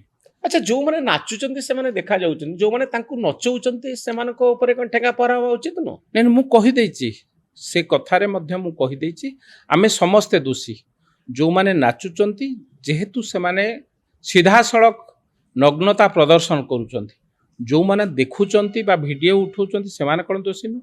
ଯେଉଁ ଅପେରା ତାଙ୍କୁ ଆଣିକି ନଚଉଛନ୍ତି ସେମାନେ କ'ଣ ଦୋଷୀ ନୁହଁ? ଯେଉଁମାନେ ଅର୍ଗାନାଇଜର ଅଛନ୍ତି ସେମାନେ କ'ଣ ଦୋଷୀ ନୁହଁ? ଆଉ ଯେଉଁମାନେ ଟିକେଟ କାଟି ଦେଖୁଛନ୍ତି, ସେଇପା କହୁଛି, ଯେଉଁମାନେ ଟିକେଟ କାଟିକି ଭିଡ଼ିଓ ରେକର୍ଡିଂ କରୁଛନ୍ତି, ସେମାନେ, ଆମେ ସମସ୍ତେ କୋଉଠି ନା କୋଉଠି ଏ କଥା। କେତେ ଲୋକଙ୍କୁ ଆପଣ ଠେଙ୍ଗା ପ୍ରହାର କରିବେ? ନା, ଠେଙ୍ଗା ପ୍ରହାର ସମସ୍ତଙ୍କୁ ହେବା ଦରକାର ନାହିଁ। କାହା ଉପରେ ନୈତିକତା ବୋଧ ୟା କରି ଉପରେ ହେବା ଦରକାର, ଯେଉଁମାନେ ଅପସଂସ୍କୃତିକି ଭର୍ତ୍ତି କରୁଛନ୍ତି। ସେ ତ ଜଣେ ଏକ ବ୍ୟକ୍ତି ଧର୍ମ ନୁହଁ ନା ନା ଏକ ବହୁ ବ୍ୟକ୍ତିଙ୍କ ଏକ ସହଯୋଗରେ ବ୍ୟକ୍ତି କାମ ନ ହେଇପାରେ ଏକ ବ୍ୟକ୍ତି ନ ହେଇପାରେ ଏକ ପାର୍ଟ ଅଫ ଦ ସୋସାଇଟି ବା ଆମକୁ ଏ ସମାଜର ଏଇ ଯୋଉ ଖରାପ ଅଭ୍ୟାସ ବିରୁଦ୍ଧରେ ଲଢ଼ିବାକୁ ପଡ଼ିବ। ଯେଉଁମାନେ ସଂସ୍କୃତି କି ଅପସଂସ୍କୃତି କରୁଛନ୍ତି, ଯେଉଁମାନେ ମୋ ସଂସ୍କୃତି କି ନଷ୍ଟ କରୁଛନ୍ତି, ଏ ସଂସ୍କୃତି କି ନେଇକି ରାଜରାସ୍ତାରେ ବିକିବାକୁ ଚେଷ୍ଟା କରୁଛନ୍ତି ବା ଅଙ୍ଗ ପ୍ରଦର୍ଶନ ବା ଖରାପ ଦୃଶ୍ୟ ଦେଖାଉଛନ୍ତି, ତାଙ୍କ ବିରୁଦ୍ଧରେ ଲଢ଼େଇ ହେବ। ହଁ ତ ଏଇ ଠେଙ୍ଗା ପାହାର କେବଳ ଏଇ ମାନେ ଆଇଟମ ଗାର୍ଲଙ୍କ ପାଇଁ ନାହିଁ ନା ମୁଁ କହିଲି ପୁରା ସଂସ୍କୃତି କି ଯେଉଁମାନେ ନଷ୍ଟ କରୁଛନ୍ତି, ପରବର୍ତ୍ତୀ ଅବସ୍ଥାରେ ୟାର ଲମ୍ବା ଫର୍ଦ୍ଦ ଆପଣ ମଧ୍ୟ ପାଇବେ। କଣ ଲମ୍ବା କିନ୍ତୁ ନାଇଁ ଯେଉଁମାନେ ଇଏ କଥାକୁ ମୁଁ ଆରମ୍ଭ କରିଥାଇପାରେ, ବହୁତ ଫୋନ୍ ପ୍ରତିଦିନ ମୋ ପାଖକୁ 100ଟା ଫୋନ୍ ଆସୁଥିବ। ହଁ ଆମେ ଇଏରେ ଅଛୁ, ମୁଁ କହିଲି ଆରେ ଏଇଟା ଲଢ଼େଇ ନୁହେଁ, ଏଇଟା ଫିଜିକାଲି ଲଢ଼େଇ ନୁହେଁ ଯେ ତମେ ମୋ ସାଙ୍ଗେ ଠେଙ୍ଗା ଧରିକି ଆସିବ, ମୁଁ କାହା ସାଙ୍ଗରେ ଲଢ଼ିବି ବା ମୁଁ କେସ୍ ଖାଇଲେ ତମେ ମୋ ପାଇଁ କୋର୍ଟରେ ବେଲ୍ କରିବ, ମୁଁ ଏ ଲଢ଼େଇରେ ବିଶ୍ୱାସ କରୁନି। ମୋ ସଂସ୍କୃତିକି ରକ୍ଷା କରିବାକୁ ପଡ଼ିବ, ଆମକୁ ସମସ୍ତଙ୍କ ମନ ଭିତରେ ଜାଗ୍ରତ କରିବାକୁ ପଡ଼ିବ। ଏ ହେଉଛି ବିଶ୍ୱର ସର୍ବଶ୍ରେଷ୍ଠ ସଂସ୍କୃତି। ଏ ସଂସ୍କୃତି ନେଇକି ଆମେ ଦିନେ ଗର୍ବ ଅନୁଭବ କରୁଥିଲୁ। ଯେଉଁମାନେ ଏ ନାଚ ଆରମ୍ଭ କରିଥିବେ, କିଏ ତ ଗୋଟେ ଆରମ୍ଭ କରିଥିବେ, ବୈଷ୍ଣବ ପାଣି ଯେମିତି ଗୀତିନାଟ୍ୟ ଆରମ୍ଭ କରିଥିଲେ, ସେମିତି ତ କିଏ ଆକୁ ଆରମ୍ଭ କରିଥିବେ। ସିଏ ସେଦିନ ଏଇଆ ଭାବିକି ଭାବିନଥିବେ ଯେ, ଏଇଆ ଭାବିକି ତିଆରି କରିନଥିବେ ଯେ ମୋ ସଂସ୍କୃତିଟାକୁ ନଷ୍ଟ ହେଇଯିବ। କିନ୍ତୁ ଆମେ ତାକୁ ଧୀରେ ଧୀରେ ଅନୁକରଣ ନାଁରେ ଅନୁକରଣ କରିଦେଲେଣି। ତେଣୁ କେହି ତ ଗୋଟେ ବାହାରିବେ, କିଛି ନେତୃତ୍ୱ ବାହାରିଲେ। ଆପଣ କ'ଣ ସାରା ଓଡ଼ିଶାରେ ଗୋଟେ ସଂଗଠନ ତିଆରି କରିବେ ଏଇ ଅଶ୍ଳୀଳତାକୁ ରୋକିବା ପାଇଁ? ମୋ ସଂସ୍କୃତିର ସଂଗଠନ ଆଗରୁ ଅଛି। ଆପଣ କ'ଣ ଭାବୁଛନ୍ତି ଆମେ ଯାଇକି ଆମେରିକାରେ ରଥ ଗଢ଼େଇଦେଲୁ କି? ଇଏ ହେଉଛି ସେ ପ୍ରଭୁ ଜଗନ୍ନାଥଙ୍କର ସଂସ୍କୃତି, ଆକୁ କେହି ସଂଗଠିତ କରିବା ଦରକାର ନାହିଁ। ଆପଣ ପରା ଅତୀତରେ ଦେଖିଛନ୍ତି କଳା ପାହାଡ଼ର କଥା ଅଛି, ସବୁ ଇତିହାସ ଆମ ଓଡ଼ିଆ ଇତିହାସ ବା ମୋ ଇତିହାସରେ ଅଛି। ଲମ୍ବା ଫର୍ଦ୍ଦ ହେଇକି ଯେଉଁମାନେ କହୁଥିଲି ଅଶୋକ କଳିଙ୍ଗର କଥା, ଆଜିଠୁ 2300 ବର୍ଷ ପୂର୍ବରୁ ତାକୁ ଚ୍ୟାଲେଞ୍ଜ ଦେଇକି ଅଶୋକ ସେନ ଚଣ୍ଡାଶୋକରୁ ଧର୍ମାଶୋକ ହେଇଥିଲେ ଏ ମାଟି ପାଇଁ। କିଏ କହୁଛି ଯେ ଶହ ଶହ ରକ୍ତ, ଲକ୍ଷ ଲକ୍ଷ ଲୋକଙ୍କ ରକ୍ତକୁ ଦେଖିକି ତାଙ୍କ ମନ ତରଳିଥିଲା, ନା, ମୋ ମାଟି ତାଙ୍କୁ କରିଦେଇଥିଲା ଚଣ୍ଡାଶୋକରୁ ଧର୍ମାଶୋକ। ତାର 100 ବର୍ଷ ପରେ ପୁଣି ଏକ ଶ୍ରେଷ୍ଠ ନାୟକ ଐର ଖାରବଳ, ମହାମେଘବାହନ ଐର ଖାରବଳଙ୍କର ଜନ୍ମ ହେଲା। ଏ ମାଟିର ସମ୍ମାନ ପାଇଁ ମୋ ମାଟିକି କିଏ ଆକ୍ରମଣ କରିଥିଲା 100 ବର୍ଷ ପୂର୍ବରୁ? ଏ ମାଟି ହେଉଛି ବୀର ଜାତି, ଏ ମାଟି ହେଉଛି ବୀର ରକ୍ତ ପ୍ରବାହିତ ମାଟି। ଗଙ୍ଗା ଠାରୁ ଗୋଦାବରୀ ନୁହେଁ, କାବେରୀ ପର୍ଯ୍ୟନ୍ତ ସାମ୍ରାଜ୍ୟ ବିସ୍ତାର କଲେ। ଏ ମାଟିର ଦାୟ ଦେଉଛୁ ଆମେ। ତେଣୁ ସେ ମାଟିକି ଯଦି ଆମେ ଭୁଲିଯିବା, ସେ ମାଟିର ସଂସ୍କୃତିକି ଯଦି ଆମେ ଭୁଲିଯିବା, କୋଉଠି ନା କୋଉଠି ଆଗାମୀ ପିଢ଼ି କି ଆମେ ଠିକ୍ ଭାବେ ଠିଆ କରିପାରିବା ନାହିଁ। ଆପଣ ବିକଳାଙ୍ଗ ପିଲା। ରାଷ୍ଟ୍ରୀୟ ସ୍ୱୟଂସେବକ ସଂଘ ସହିତ କେବେ ଜଡ଼ିତ ଥିଲେ? ନାଇଁ, ମୁଁ ସଂଘ ସାଙ୍ଗେ କେବେ ସେମିତି ଇଏ ନୁହଁ। ମୁଁ ଦେଶ ପ୍ରେମ ସଂଘରେ ଯିଏ ରହିବ ସେ ଯେ କେବଳ ଦେଶକୁ ଭଲ ପାଇବ। ମୁଁ ମୋ ଦେଶକୁ ଭଲ ପାଏ। ଏଇ ଆରଏସଏସ୍ କଲଚର ଆଉ ଆପଣଙ୍କ କଲଚର ପୁରା ମ୍ୟାଚ୍ କରିଯାଉଛି। ଆରଏସଏସ୍ ରେ ଆପଣ ଥିଲେ ନା ଏବେ ମିଶିଛନ୍ତି? ନା ନା, ମୁଁ ଆରଏସଏସରେ ପିଲାବେଳେ ବୋଧେ ମୋତେ ଲାଗୁଛି ଦ୍ୱିତୀୟ ତୃତୀୟରେ ବୋଧେ ବର୍ଷେ ଖଣ୍ଡେ ଥିବି। ଶାଖାକୁ ଯାଇଥିଲେ? ଶାଖାକୁ ଯାଇଥିବି। ସେ ଯେଉଁ ଖେଳ ହୁଏ, ସେ ଖେଳ ଖେଳିବାକୁ ସେତେବେଳେ ସ୍କୁଲ ବୟସରେ ଖେଳିଥିବି। ତାପରେ ଆଉ ମୋର ସଂଘର ଇଏ ନଥିଲା। ଏବେ ଭାରତୀୟ ଜନତା ପାର୍ଟିରେ ତ ଆପଣ ବିଜେପିରେ ଆଗରୁ କାହିଁ ମିଶୁନଥିଲେ? 19 ମସିହା ବେଳ ପର୍ଯ୍ୟନ୍ତ ଅପେକ୍ଷା କଲେ। ବିଜେଡିରେ ଏତେ ବଡ଼ ନେତା ହେଇ ଆପଣ ବୁଲୁଥିଲେ, ଆଉ ଟିକେଟ ଆପଣଙ୍କୁ ଦେଉନଥିଲେ, ବହୁତ ଗଣ୍ଡଗୋଳ ହେଲା। ତ ଆପଣ ତ ବିଜେପିର ମୂଳ ଜିନିଷ, ମୂଳ ବିଜେପି, ଆପଣ ଆରଏସଏସ୍ ର ଶାଖା ଯାଉଥିଲେ। ଆରଏସଏସ ର ଶାଖା ସ୍କୁଲ ବେଳେ ଯାଉଥିଲି। ତ ଆପଣ ବିଜେପି ସହିତ ରହିବା କଥା, ଭୁଲରେ ବିଜେଡି ପଳେଇଥିଲେ କି? ବାବୁ ସିଂ ନାଇଁ, ସେ ସବୁ ପ୍ରଭୁ ଜଗନ୍ନାଥଙ୍କ ଆଶୀର୍ବାଦ। ସିଏ ଯେତେବେଳେ ଯାହା ଚାହାନ୍ତି, କାରଣ ଆରଏସଏସ୍ ର ଭାଷା ଆଉ ଆପଣଙ୍କର ଭାଷା ପୁରାପୁରି ଏକ। ଦେଶ ପ୍ରେମ ଯଦି ଆରଏସଏସ ର ଭାଷା ହବ, ତେଣୁ ଦେଶ ପ୍ରେମର କଥା, ଜାଗରଣ କଥା ତ ଆରଏସଏସ୍ ହିଁ କହେ। ଆଉ ଆପଣ ତ ସେ ଆଦର୍ଶରେ ଦୀକ୍ଷିତ ନା। ତେଣୁ ମୁଁ ଭାବୁଥିଲି ଯେ ଆପଣ ବହୁତ ଦିନରୁ ଆରଏସଏସ୍ ହେଇକି ରହିଥିଲେ, ସମୟକ୍ରମେ ବୋଧହୁଏ ସଂଯୋଗ କ୍ରମେ ଆପଣ କୌଣସି ଗୋଟେ ସମୟର କୋଉ ମୋଡ଼ରେ ଯାଇକି ଆପଣ ବିଜେଡିରେ ପହଞ୍ଚିଗଲେ। ପ୍ରକୃତରେ ଆପଣ ମୂଳ ବିଜେପି ହିଁ ରହିବା କଥା ଭୁବନେଶ୍ୱରରେ। ସେଟା ପ୍ରଭୁଙ୍କ ଆଶୀର୍ବାଦ। ପ୍ରଭୁ ଯୋଉଠି ଯାହାକୁ ନେଇକି ଆମେ ହେଉଛୁ, ଏଇ ଯୋଉ ଚେସ୍ ଆପଣ ବିଜେପି ନ ଯାଇ ବିଜେଡିରେ କାହିଁ ଥିଲେ? ନାଇଁ, ମୂଳରୁ ମୁଁ କଲେଜ ବେଳୁ କଲେଜ ଛାତ୍ର ରାଜନୀତିରେ ଥିଲି। ରାଜନୀତିରେ କଲେଜ ସରିଲା ବେଳେ ସାଙ୍ଗରେ ଥିଲେ? ଜନତା ଦଳ, ବିଜୁ ବାବୁଙ୍କ ସାଙ୍ଗେ ଆମେ ଏବିଭିପିରେ ନଥିଲେ ଆପଣ? ନା, କେବେ ମୁଁ ଏବିଭିପି ନଥିଲି। ମୁଁ ଛାତ୍ର ଜନତା ଦଳର ସଭାପତି, ତାପରେ ଯୁବ ଜନତା ଦଳର ସଭାପତି, ତାପରେ ବିଜୁ ଯୁବ ଜନତା ଦଳର ସଭାପତି, ବିଜୁ ଜନତା ଦଳର ସଭାପତି, ତାପରେ ଭାରତୀୟ ଜନତା ପାର୍ଟିରେ। ଟିକେଟ କାହିଁ ଆପଣଙ୍କୁ ବିଜେଡି ଦେଇ ନଥିଲା? ସେଟା ଦଳ ସଭାପତି ସେତେବେଳର ଦଳ ସଭାପତି ବା ବିଜୁ ଜନତା ଦଳର ଦଳ ସଭାପତି ନବୀନ ପଟ୍ଟନାୟକ କହିପାରିବେ। ତାଙ୍କର ସେଟା ଇଚ୍ଛାଧୀନ ବ୍ୟାପାର। ଅଶୋକ ପଣ୍ଡାଙ୍କ ପ୍ରତି ନବୀନ ବାବୁଙ୍କର କାହିଁକି ସ୍ୱତନ୍ତ୍ର ଇଣ୍ଟରେଷ୍ଟ ଥାଏ? ସବୁଥରକ ଆମେ ଭାବୁଥିବୁ ଯେ ଏଥର କେହି ଜଣେ ପାଇବେ ନୂଆ ଲୋକ, ବାବୁ ସିଂ ପାଇପାରନ୍ତି, ଅଶୋକ ପଣ୍ଡାଙ୍କ ଟିକେଟ୍ କଟିବ, ମିଡ଼ିଆରେ ବହୁତ କଥା ହୁଏ। ଲାଷ୍ଟ ମୋମେଣ୍ଟରେ ଅଶୋକ ପଣ୍ଡା ଟିକେଟ୍ ପାଇଥିବେ, ମନ୍ତ୍ରୀ ହେଇଥିବେ, ବର୍ଷ ବର୍ଷ ଧରି ଏ କଥା ଚାଲିଲା। ଦୂରଦର୍ଶନରେ ଜଣେ ଅଫିସର ହିସାବରେ ଜଏନ୍ କରିଥିଲେ, ସାମ୍ବାଦିକତା କରୁଥିଲେ ସରକାରୀ ଚ୍ୟାନେଲରେ। ପରବର୍ତ୍ତୀ ସମୟରେ ସେ ନବୀନ ବାବୁଙ୍କର କ୍ଲୋଜ୍ ହେଇଗଲେ, କିନ୍ତୁ ତାଙ୍କୁ ଟିକେଟ୍ ମିଳିଲା, ଆପଣ ଯେତେ ଚେଷ୍ଟା କଲେ ବି ମିଳିଲାନି। ୟାର କାରଣ କ'ଣ ହେଇପାରେ? କେବେ ଅନୁସନ୍ଧାନ କରିଛନ୍ତି କି ଶ୍ଵେତ ବାବୁ? ଅନୁସନ୍ଧାନ ଶୁଣନ୍ତୁ, ମୋର ଲକ୍ଷ୍ୟ, ମୋର କାମ ହେଉଛି ମୁଁ ପରିଶ୍ରମ କରିବା, ଫଳଟା ଭଗବାନଙ୍କ ହାତରେ। କିଛି ପାଇଁନି କାହିଁକି ନବୀନ ପଟ୍ଟନାୟକ ଅଶୋକ ପଣ୍ଡାଙ୍କୁ ଏତେ ବିଶ୍ୱାସ କରନ୍ତି? ନା ସେ କଥା ତ ମୋ ପାଖେ ସେମିତି କିଛି ଇଏ ନାହିଁ ଯେ ମୁଁ ଜାଣିବାର କିଛି ବାଟ ନାହିଁ। ନବୀନ ବାବୁଙ୍କ ପାଖରେ କ'ଣ ତାଙ୍କର କେଉଁ କାର୍ଯ୍ୟକ୍ରମ ତାଙ୍କୁ ଭଲ ଲାଗିଥିବ, କିଭଳି ଭାବେ ତାଙ୍କ ପାଖେ ତାଙ୍କର କ'ଣ ସମ୍ପର୍କ ଥିବ, ତେଣୁ ତା ଭିତରେ ମୁଁ କେବେ ପଶିନାହିଁ। ମୁଁ ଦଳର ଏକ ଶ୍ରେଷ୍ଠ କର୍ମୀ ଭାବେ। ଅଶୋକ ପଣ୍ଡାଙ୍କ ସହିତ ଆପଣ କଥା ହୁଅନ୍ତି? ହଁ, ବହୁତ ସମୟ ଧରି କଥା ହେଇଥିଲି, ଆଗରୁ କଥା ହେଇଛି। ହଁ, ଆପଣ ତାଙ୍କୁ ଯେତେବେଳେ 2024 ଇଲେକ୍ସନରେ ତାଙ୍କୁ ଫେସ୍ କଲେ, ଆପଣ ଜାଣିଥିଲେ ଯେ ଏଥର ଅଶୋକ ପଣ୍ଡାଙ୍କୁ ହରେଇ ଦେବେ? ମୁଁ ଜାଣିଥିଲି ଧର୍ମର ଜୟ ହବ। ସେ କ'ଣ ଧର୍ମର ଜୟ? ସେ କ'ଣ ଅଧର୍ମୀ? ନାଇଁ, ଅଧର୍ମୀ ମୁଁ କ'ଣ, ଧର୍ମର ଜୟ ହବ। ଆଉ ଧର୍ମ ଆପଣଙ୍କ ସପକ୍ଷରେ ଅଛି ବୋଲି ଆପଣ କେମିତି ଜାଣିଲେ? ଜୟ ପରେ ଜାଣିଲି ଯେ ମୋ ପକ୍ଷରେ ଧର୍ମ ଅଛି। ତାଙ୍କ ସପକ୍ଷରେ ଧର୍ମ ନାହିଁ ବୋଲି ଆପଣ କେମିତି ଜାଣିଲେ? ପରାଜୟ ପରେ ଜାଣିଲି ଯେ ସେ ଅଧର୍ମୀ ବୋଲି। କ'ଣ ଅଧର୍ମୀ ଥିଲେ ସେ? ସେ ତ ବହୁତ କଥା ଅଛି। ଏଇ ଗୋଟିଏ କଥାରୁ 2000 ଏବେକାର କଥା ମୁଁ କହୁଛି। ଏଇ ଯୋଉ ଖାରବଳ ମହୋତ୍ସବ କରୁଥିଲୁ ଆମେ ଏଇ ଖଣ୍ଡଗିରି ଯାତ୍ରାରେ, ପରମିଶନ ପାଇଁ ଆମେ ଆପ୍ଲାଏ କରିଥିଲୁ, ସିଏ ବି ଆପ୍ଲାଏ କରିଥିଲେ। ପରମିଶନ ଯଦି ବା ଆମକୁ ମିଳିଥିଲା, ଅସ୍ଥାୟୀ ଭାବେ ମିଳିଥିଲା, ଆମେ ସେ ଚାହୁଁଥିଲେ ସେଇ ଡେଟ୍ରେ କରିବା ପାଇଁ। ଏବଂ ମୋ ପାଖକୁ ଆସିକି ବି ଆପଣଙ୍କର କିଛି ବନ୍ଧୁ, ସାମ୍ବାଦିକ ବନ୍ଧୁ ପଚାରିଲେ ଆପଣ କାହିଁକି ଅଶୋକ ପଣ୍ଡାଙ୍କ କାର୍ଯ୍ୟକ୍ରମକୁ ବିରୋଧ କରୁ? ମୁଁ କହିଲି କୌଣସି କାର୍ଯ୍ୟକ୍ରମକୁ ଓଡ଼ିଶାର କଳା ସଂସ୍କୃତି ପ୍ରଚାର ପ୍ରସାର ହେବ, ତାକୁ ପୁଣି ମୋ ଭଳିଆ ଲୋକ ବିରୋଧ କରିବ କି? ସେଇ ସମାନ ଡେଟ୍ରେ ହେଇଛି।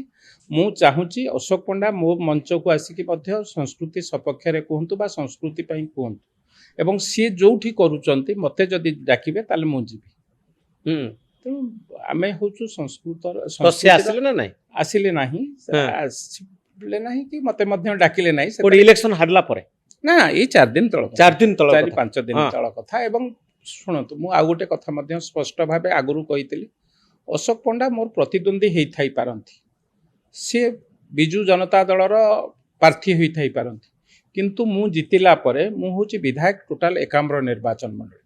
ମୋ ସମ୍ମୁଖରେ କିଏ ବିଜୁ ଜନତା ଦଳର ନୁହନ୍ତି, କିଏ ଭାରତୀୟ ଜନତା ପାର୍ଟିର ନୁହନ୍ତି, କିଏ କଂଗ୍ରେସର ନୁହନ୍ତି, ସମସ୍ତେ ମୋ ପାଇଁ ସମାନ। ମୁଁ ପ୍ରାର୍ଥୀ ହେଇଥାଇପାରେ ଭାରତୀୟ ଜନତା ପାର୍ଟିର, ମୁଁ କିନ୍ତୁ ଏକାମ୍ରର ବିଧାୟକ। ବିଜୟ ପରେ ମୋ ପାଇଁ ସମସ୍ତେ ସମାନ, ସମସ୍ତଙ୍କର କାମ ଆପଣଙ୍କର କିଛି ଅସୁବିଧା ନାହିଁ ତାଙ୍କ ପ୍ରତି? କୌଣସି ଅସୁବିଧା ନାହିଁ। ସେ ମୋ ଠାରୁ ଯଥେଷ୍ଟ ବଡ଼ ସମ୍ମାନିତ ବ୍ୟକ୍ତି, ତେଣୁ ମୁଁ ତାଙ୍କୁ ସମ୍ମାନ ଦେଖେଇବାରେ କୌଣସି। ସେ ଆପଣଙ୍କୁ ସମ୍ମାନକୁ ମାନେ କେମିତି ଗ୍ରହଣ କରନ୍ତି? ଆପଣ ତାଙ୍କୁ ପଚାରିବେ ସେ କେମିତି ଗ୍ରହଣ କରନ୍ତି। ସେଟା ତ ଆମେ ପୂଜା ବା ଅତିଥି ସେବାରେ କୋଉଠି ଅବହେଳା କରିବା ନାହିଁ। ଏ ମୋତେ ମୋ ଘର ଲୋକ ବା ମୋ ସଂସ୍କୃତି ଶିଖେଇଛି, ଯୋଉ ସଂସ୍କୃତି କି ଦୀର୍ଘ ସମୟ ଧରି ଆମେ ଆଲୋଚନା କରୁଛେ। ତେଣୁ କିଏ ଖରାପ କାମ କଲେ ମୁଁ ଯେ ତାଙ୍କ ପ୍ରତି ଖରାପ ଅସ୍ୱାଭାବ ମନୋଭାବ ପୋଷଣ କରିବି ସେ କଥା ନାହିଁ। ମୁଁ ମୋର ଶ୍ରେଷ୍ଠ ସମ୍ମାନ ତାଙ୍କୁ ଜଣେଇବି। ତ ଆପଣଙ୍କର ରାଗ ଅଛି କି ନାହିଁ ତାଙ୍କ ପ୍ରତି? ନାଇଁ, ରାଗ ଆଦୌ ନାହିଁ। ରାଗ ମଣିଷ। ଦୁଃଖ ଅଛି ନା ନାହିଁ? ନାଇଁ, ଦୁଃଖ ତ ନାହିଁ। ତାଙ୍କ ପ୍ରତି ଦୁଃଖ କାହିଁକି ରହିବ? ଗୋଟେ ଥିବ ଯେ ଏତେ ମନ ଭିତରେ ଗୋଟେ ସ୍ୱପ୍ନ ଥିଲା ତାଙ୍କୁ ହରେଇବା। ଯୋଉମାନେ ଓଡ଼ିଶାର ଲୋକମାନେ, ଯୋଉମାନେ ଆମେ ଦୀର୍ଘ ଦିନ ଧରି ରାଜନୀତିରେ ଥିଲୁ, 86 ମସିହାରୁ ବିଜୁ ବାବୁଙ୍କ ସାଙ୍ଗେ 90 ମସିହାରୁ ପାଖାପାଖି 97 7 ବର୍ଷ ମୃତ୍ୟୁ ପର୍ଯ୍ୟନ୍ତ, ମୃତ୍ୟୁ ଶଯ୍ୟାରେ ଦେଖିବେ ମୋ ଫଟୋ ଥିବ ବିଜୁ ବାବୁଙ୍କ, ତାଙ୍କ ପରିବାର ସାଙ୍ଗରେ, ଜ୍ଞାନ ପଟ୍ଟନାୟକଙ୍କ ସାଙ୍ଗରେ ଏବଂ ନବୀନ ବାବୁଙ୍କ ସାଙ୍ଗରେ ମଧ୍ୟ କିଛି ଦିନ ଧରି ସମ୍ପର୍କ ଥିଲା। ଏବଂ ତାପରେ ସମ୍ପର୍କ ଯଦି ବା ଥିଲା କିନ୍ତୁ ଏତେ କ୍ଲୋଜନେସ୍ ନଥିଲା। ପୋଷ୍ଟର ବ୍ୟାନର ଲଗେଇଛୁ ଆମେ ଦଳର ପାଇଁ, ମାନେ ସକାଳ ରାତି ପୁରା ଏକ କରିଛୁ ପରିଶ୍ରମ କରି। ତା ସତ୍ତ୍ୱେ ଯେତେବେଳେ ଦଳ ପରିଚୟ ଦେବ ନାହିଁ, ପାଣ୍ଡିଆନଙ୍କୁ କେବେ ଭେଟିଛନ୍ତି? ଯେତେବେଳେ ବିଜୁ ଜନତା ଦଳରେ ଥିଲି ଭେଟିଥିଲି। କଣ କହିଥିଲେ ଆପଣଙ୍କୁ ଟିକେଟ ସମ୍ପର୍କରେ? ନାଇଁ, ମୁଁ ପାଣ୍ଡିଆନଙ୍କୁ କେବେ ଟିକେଟ କଥା କହିନାହିଁ। କେବେ କହିନାହାନ୍ତି? ନା, ସେ ସମୟରେ ମୁଁ ଜାଣିନଥିଲି ସେ ନିର୍ଣ୍ଣୟକର୍ତ୍ତା ବା ସେ ଦଳ। ବିଜେଡି ଛାଡ଼ିଲା ବେଳେ ଆପଣଙ୍କୁ ଗୋଟେ ହାର୍ଡ ଡିସିସନ ଆଉ ପଡିଥିଲା ନା ସହଜରେ ଛାଡ଼ି ଦେଇଥିଲେ? ନାଇଁ, ନିଶ୍ଚିତ ଭାବେ ଦ୍ୱନ୍ଦ୍ୱ ମାନେ ଭବିଷ୍ୟତ କ'ଣ ହେବ, ଏତେ ଦିନର ଘରକୁ ଛାଡ଼ିକି ଯାଉଛି, ସେ ସବୁ ଇଏ କରି ପ୍ରଭୁ ଜଗନ୍ନାଥଙ୍କ ପାଖେ ମୁଣ୍ଡିଆ ମାରିକି ଛାଡ଼ିଲି। ପ୍ରଭୁ ଜଗନ୍ନାଥକୁ ଡୋରି ଦେଇଦେଲି ମୋର, ସିଏ ଯୋଉଠି ନେଇ ଲଗେଇବେ। ହଁ, ତ ଆପଣଙ୍କ ଭିତରେ କନଫିଡେନ୍ସ ଥିଲା ବିଜେପିରେ କିଛି କରିପାରିବେ ବୋଲି? 19 ମସିହାରେ ପୁଣି ହାରିଲେ ଆପଣ। ହଁ, ଶୁଣନ୍ତୁ, ଆମକୁ ରାଜନୀତିର ହାରିବା ଜିତିବା, ମୁଁ ଏଥର ଧର ହାରିଥାନ୍ତି ବି ମୋତେ ଫରକ କିଛି ପଡ଼ିନଥାନ୍ତା। କିଛି ପଡ଼ିନଥାନ୍ତା? ସୋସାଇଟି ପାଇଁ କାମ କରୁଛୁ, ଦୁଃଖ ଲାଗିଥାନ୍ତା, କିଛି ଦିନ ପାଇଁ ଦୁଃଖ ଲାଗିଥାନ୍ତା, ସମାଜ ପାଇଁ ଏତେ କାମ କରୁଛୁ, ଲୋକମାନେ ଆମକୁ ବିଶ୍ୱାସକୁ ନେଉନାହାନ୍ତି, ଏ କଥା ଲାଗିଥାନ୍ତା, କିନ୍ତୁ ଫରକ ପଡ଼ିନଥାନ୍ତା। ଆଜି ବି ସାମାଜିକ କାମରେ ଅଛୁ, ଆଜି ବି ଦିନକୁ 14 ଘଣ୍ଟା 15 ଘଣ୍ଟା ପରିଶ୍ରମ କରୁଛୁ, ଆଜି ବି ସକାଳୁ ରାତି 12ଟା ଯାଏଁ ପରିଶ୍ରମ କରୁଛୁ। ସେତେବେଳେ ହେଲେ ମାନେ ବିଧାୟକ ନ ହେଇଥିଲେ କମ୍ ପରିଶ୍ରମ ପଡ଼ିଥାନ୍ତା, କିନ୍ତୁ ଗୋଟେ ଦୁଃଖ ହେଇଥାନ୍ତା, ଏତେ କାମ ପରେ ବି ସାଧାରଣ ଲୋକ ଆମକୁ ଗ୍ରହଣ କରୁନାହାନ୍ତି, ଏ ଦୁଃଖ ଆସିଥାଇ ପାରିଥାନ୍ତା, କିନ୍ତୁ ଫରକ କିଛି ପଡ଼ିନଥାନ୍ତା। ତ ଏବେ ତା ଭିତରେ ଟାଇମ ପାଉଛନ୍ତି ଯାତ୍ରା ଦେଖିବା ପାଇଁ ଆପଣ? ନାଇଁ, ଯାତ୍ରା ଦେଖିବାକୁ ତ ଟାଇମ୍ ପାଉନି, କାରଣ ମୋ ଘର ପାଖରେ ମଧ୍ୟ ଯାତ୍ରା ହୁଏ, ସେଠି ଆମେ ଅର୍ଗାନାଇଜ କରୁ। ସେଠି ଯୋଉ ଯେତେବେଳେ ଟିକେଟ ମାନେ ଯାତ୍ରା ଆରମ୍ଭ ହୁଏ ମୁଁ ପଳେଇ ଆସେ ଘରକୁ, କିନ୍ତୁ ସେଠି ମନା କରିଦେଇଥାଏ ଯେ ଏଭଳି ଆମ ଘର ପାଖେ ଯୋଉ ଅପେରା ପଡ଼େ ସେଠି ଏଭଳି ଇଏ ହୁଏ ନାହିଁ। ଆମ ଗାଁ ପରିବେଶ କଥା, ଆମର ମା ଭଉଣୀମାନେ ଯାଆନ୍ତି, ସେଠି ଏଭଳି ଯାତ୍ରା ହୁଏ ନାହିଁ, ଏଭଳି ଖରାପ ଦୃଶ୍ୟ ଇଏ କରାଯାଏ ନାହିଁ।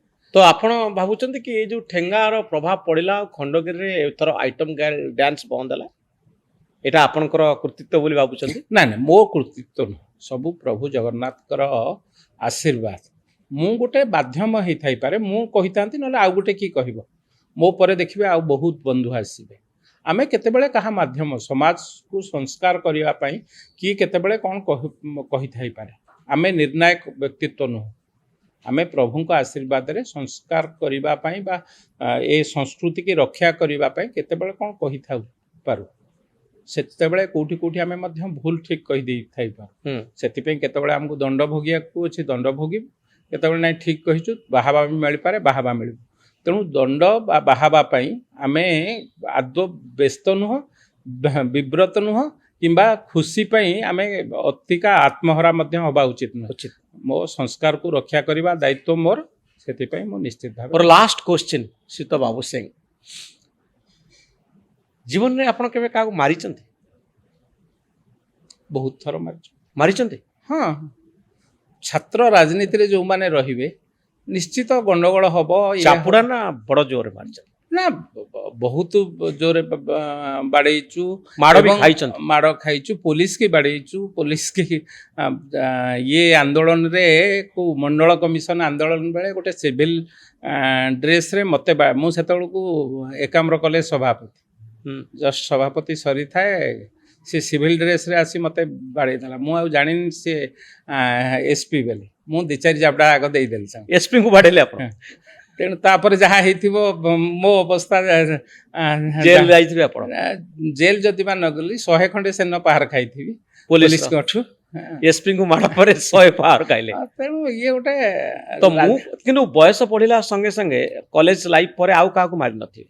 ନାଇଁ, ବାଡ଼େଇବାଟା ଗୋଟେ ମାନେ, ମୁଁ କହୁଛି ଯେ ଆପଣଙ୍କର ସ୍ୱଭାବଟା ସେମିତି ଲାଗୁନି ଯେ ଆପଣ କାହାକୁ ଗୋଟେ ବାଡ଼େଇ ପାରନ୍ତି। ନାଇଁ, ମୁଁ ବାଡ଼େଇ ଠେଙ୍ଗା ପାହାରର କଥା କହୁଥିବା ବ୍ୟକ୍ତି ଜଣକ ସତରେ ବାସ୍ତବ ଜୀବନରେ ମାଡ଼ ମାରି ପାରିବେ କି ନାହିଁ, ମୁଁ ଏ କଥା ଜାଣିବା ପାଇଁ ଚାହୁଁଥିଲି। ନା, ଏବେ ବାଡ଼ିଆ ଧର୍ମରେ ଆମେ ନଥାଉ। ଆମେ ଯଦି କହିଲେ ଲୋକ ବୁଝି ଯାଉଛନ୍ତି, ମାଡ଼ର ଆବଶ୍ୟକତା କ'ଣ ଅଛି। ତ ଛାତ୍ର ଜୀବନ ପରେ ପରେ ଆଉ କାହାକୁ ଜୀବନରେ ମାରି ନାହାନ୍ତି? ନା ନା ନା, ଆଉ କେବେ ମାଡ଼ପିଟର ସୁଯୋଗ ଆସିନି ବା ଦୁର୍ଯୋଗ ଆସିନି? ମାଡ଼ପିଟର ସୁଯୋଗ କୁହନ୍ତୁ ବା ଦୁର୍ଯୋଗ କୁହନ୍ତୁ, ସେମିତି ଜୀବନ ଗଣ୍ଡଗୋଳ ଫଣ୍ଡଳ ହୁଏ ବା ପିଲାମାନେ ଯୁବକ ମାନେ ଆସୁଥିବେ, ବାଡ଼ିଆ ପିଟା ଟିକେ ଦରକାର ପଡ଼େ, ହୋ ହଲ୍ଲା? ପିଲାପିଲିରେ ମଧ୍ୟ ଆମେ ସେ ଗହଳି ଭିତରେ କିଏ ଆମକୁ ଇଏ ହେଇଯାଏ, ଆମେ ଟିକେ ସଂଯତ ହେଇଯାଉ, ଆମକୁ କିଏ ଗୋଟେ ପଛଆଡ଼ୁ କାହା ବାଉଳାରେ ହଉ କି ଜାଣିକି ହଉ କିଏ ଗୋଟେ ବାଡ଼େଇ ଦିଏ କି ଇଏ କରେ, କାରଣ ମାସ୍ ଗଣ୍ଡଗୋଳ କିନ୍ତୁ ଭିତରେ ଆପଣ ଆଉ ଉଠିକିରି ପିଟନ୍ତି ନା ନା ବାଡ଼େଇବାଟା ଗୋଟେ ମାନେ ଠିକ ଲାଗେନି ଯେ ମୁଁ ହାତ ଉଠେଇବାଟା ଠିକ ହବ ଏ କଥାଟା ଭାବିକି ମୁଁ ତ ହାତ ସେଇ ବାବୁ ସିଂ ଠେଙ୍ଗା ପାହାର କଥା କହିଲା ବେଳକୁ ମତେ ଟିକେ କଣ୍ଟ୍ରାଡିକ୍ସନ ଲାଗୁଥିଲା, କାରଣ ଆପଣଙ୍କ ଚେହେରା ଆପଣଙ୍କ ଆକ୍ଟିଭିଟିଜ ଏସବୁ କହେନି ଯେ ବାବୁ ସିଂ କାହାକୁ ଜଣଙ୍କୁ ବାଡ଼େଇ ପାରିବେ ବୋଲି। ନାଇଁ ନାଇଁ ମୁଁ ଭାବୁଛି ଗୋଟେ ମିଛ ଭୟ ଦେଖେଇବା ପାଇଁ ଆପଣ ନାଇଁ ନାଇଁ ଏମିତି କହୁଛନ୍ତି। ସଂସ୍କୃତି ରକ୍ଷା ପାଇଁ କହିବା ଯାହା ଇଚ୍ଛା ତାହା କରିପାରିବ, ହଁ। ସେଟା ସଂସ୍କୃତି ରକ୍ଷା, ହଁ ସେଇଟା ଜୀବନର ଜୀବନର ଇଏ ନୁହେଁ, ହଁ ସେଇଟା ହଉଛି ମୋ ସଂସ୍କୃତିର ମୋର ସର୍ବଶ୍ରେଷ୍ଠ। ମୋ ଜୀବନ ଯେତେ ଯାହା କରିଛି ସଂସ୍କୃତି ରକ୍ଷାଟା ହଉଛି ମୋର ପରମ ଧର୍ମ, ସେଥିପାଇଁ ଯାହା ଇଚ୍ଛା ତାହା କରିପାରିବି, ଯାହା ଇଚ୍ଛା ତାହା କରିବେ। ଯାହା ଇଚ୍ଛା ତାହା। ଆଚ୍ଛା, ଆପଣ ଯୋଉ ଏତେ କାମ କରୁଛନ୍ତି କେହି ଜଣେ ଯୁକ୍ତି ଦେଖେଇ ନାହାନ୍ତି? ଯେମିତି ମୁଁ ଆପଣଙ୍କୁ ପୁରା ପଡକାଷ୍ଟରେ ଆପଣଙ୍କୁ ଯୁକ୍ତି ଦେଖଉଥିଲି, କେହି ଜଣେ ଫୋନ କରି ଆପଣଙ୍କୁ କହିନାହାନ୍ତି ଯେ ଆପଣ କାହିଁକି ବାଜେ କାମ ଗୁଡା କରୁଛନ୍ତି ବୋଲି? ହଁ ବହୁତ ବହୁତ ଶୁଭେଚ୍ଛୁ ମାନେ କହିଛନ୍ତି, ଯେଉଁମାନେ ମୋତେ ଭଲ ପାଉଛନ୍ତି, ଯେଉଁମାନେ ମୋତେ ଇଏ କରୁଛନ୍ତି, ସେମାନେ ଭାବୁଛନ୍ତି ଏଇଟା ଗୋଟେ ମାନେ ଇଏ ଲଢ଼େଇଟେ, କ'ଣ ତାକୁ କହନ୍ତି କଣ୍ଟ୍ରୋଭର୍ସି ଲଢ଼େଇ, ହଁ ୟା ଭିତରେ ଇଏ କାହିଁକି ପଶୁଛି, ଇଏ ତ ବିଧାୟକ ହେଇଗଲାଣି, ସବୁଠୁ ଦୂରରେ ରହିବା ଆପଣ କଥା। ଏମିତି ଲଜିକ ଦେଖି ତାକୁ କାଉଣ୍ଟର କରୁଛନ୍ତି। ହଁ ନିଶ୍ଚିତ ଭାବେ, କେହି ଯଦି ନ କହିବେ ପୁଣି କେମିତି ଏ ସମାଜ ବଞ୍ଚିବ, ମୋ ସମାଜ ଆଗକୁ ଯିବ। ଆମେ ମୁଖ୍ୟମନ୍ତ୍ରୀ ସ୍ୱପ୍ନ ଦେଖୁଛନ୍ତି ମୋ ଓଡ଼ିଶା ବିକଶିତ ହେବ, ତା ଦେହରେ ଆମେ ଯଦି ଆଇଟମ୍ ଡ୍ୟାନ୍ସ ବା ଏ ଖରାପ ଦୃଶ୍ୟ ଦେଖେଇକି ଯୁବ ସମାଜକୁ ପଥଭ୍ରଷ୍ଟ କରିବା, କେମିତି ସମାଜ ଗଢ଼ିବ? କିଛି ତ କରିବାକୁ ହିଁ ପଡ଼ିବ। କିଛି କରିବାକୁ ପଡିବ। ନିଶ୍ଚିତ। ଆଉ ଏଇ ଇସ୍ୟୁ ଉପରେ ଆପଣ କମ୍ପ୍ରମାଇଜ କରିବେ? ନା ନା ଏ ଇସ୍ୟୁ ଉପରେ ତ କମ୍ପ୍ରମାଇଜର ଯିଏ କହିଲେ ବି କମ୍ପ୍ରମାଇଜ କରିବେ। କାହା କଥା ଶୁଣ। ଧନ୍ୟବାଦ ଶ୍ରୀତ ବାବୁ ସିଂ, ଆଜିର ପଡକାଷ୍ଟରେ ଯୋଗ ଦେଇଥିବାରୁ ଆଉ ନିଜର ମତ ରଖିଥିବାରୁ। ବାବୁ ସିଂ ଯାହା କହିଲେ ଆପଣ ସେ ଯୁକ୍ତିକୁ ଗ୍ରହଣ କରନ୍ତୁ ବା ନ କରନ୍ତୁ, ଏ ହେଉଛି ତାଙ୍କର ମତ। ଆପଣ ଏ ସମ୍ପର୍କରେ କ'ଣ ରିଆକ୍ଟ କରୁଛନ୍ତି, କେମିତି ରିଆକ୍ଟ କରୁଛନ୍ତି, କ'ଣ ମତ ରଖୁଛନ୍ତି, କମେଣ୍ଟ ବକ୍ସରେ ଲେଖନ୍ତୁ। ବହୁତ ଧନ୍ୟବାଦ। ନମସ୍କାର ଶ୍ରୀତ ବାବୁ ସିଂ, ଥ୍ୟାଙ୍କ ୟୁ।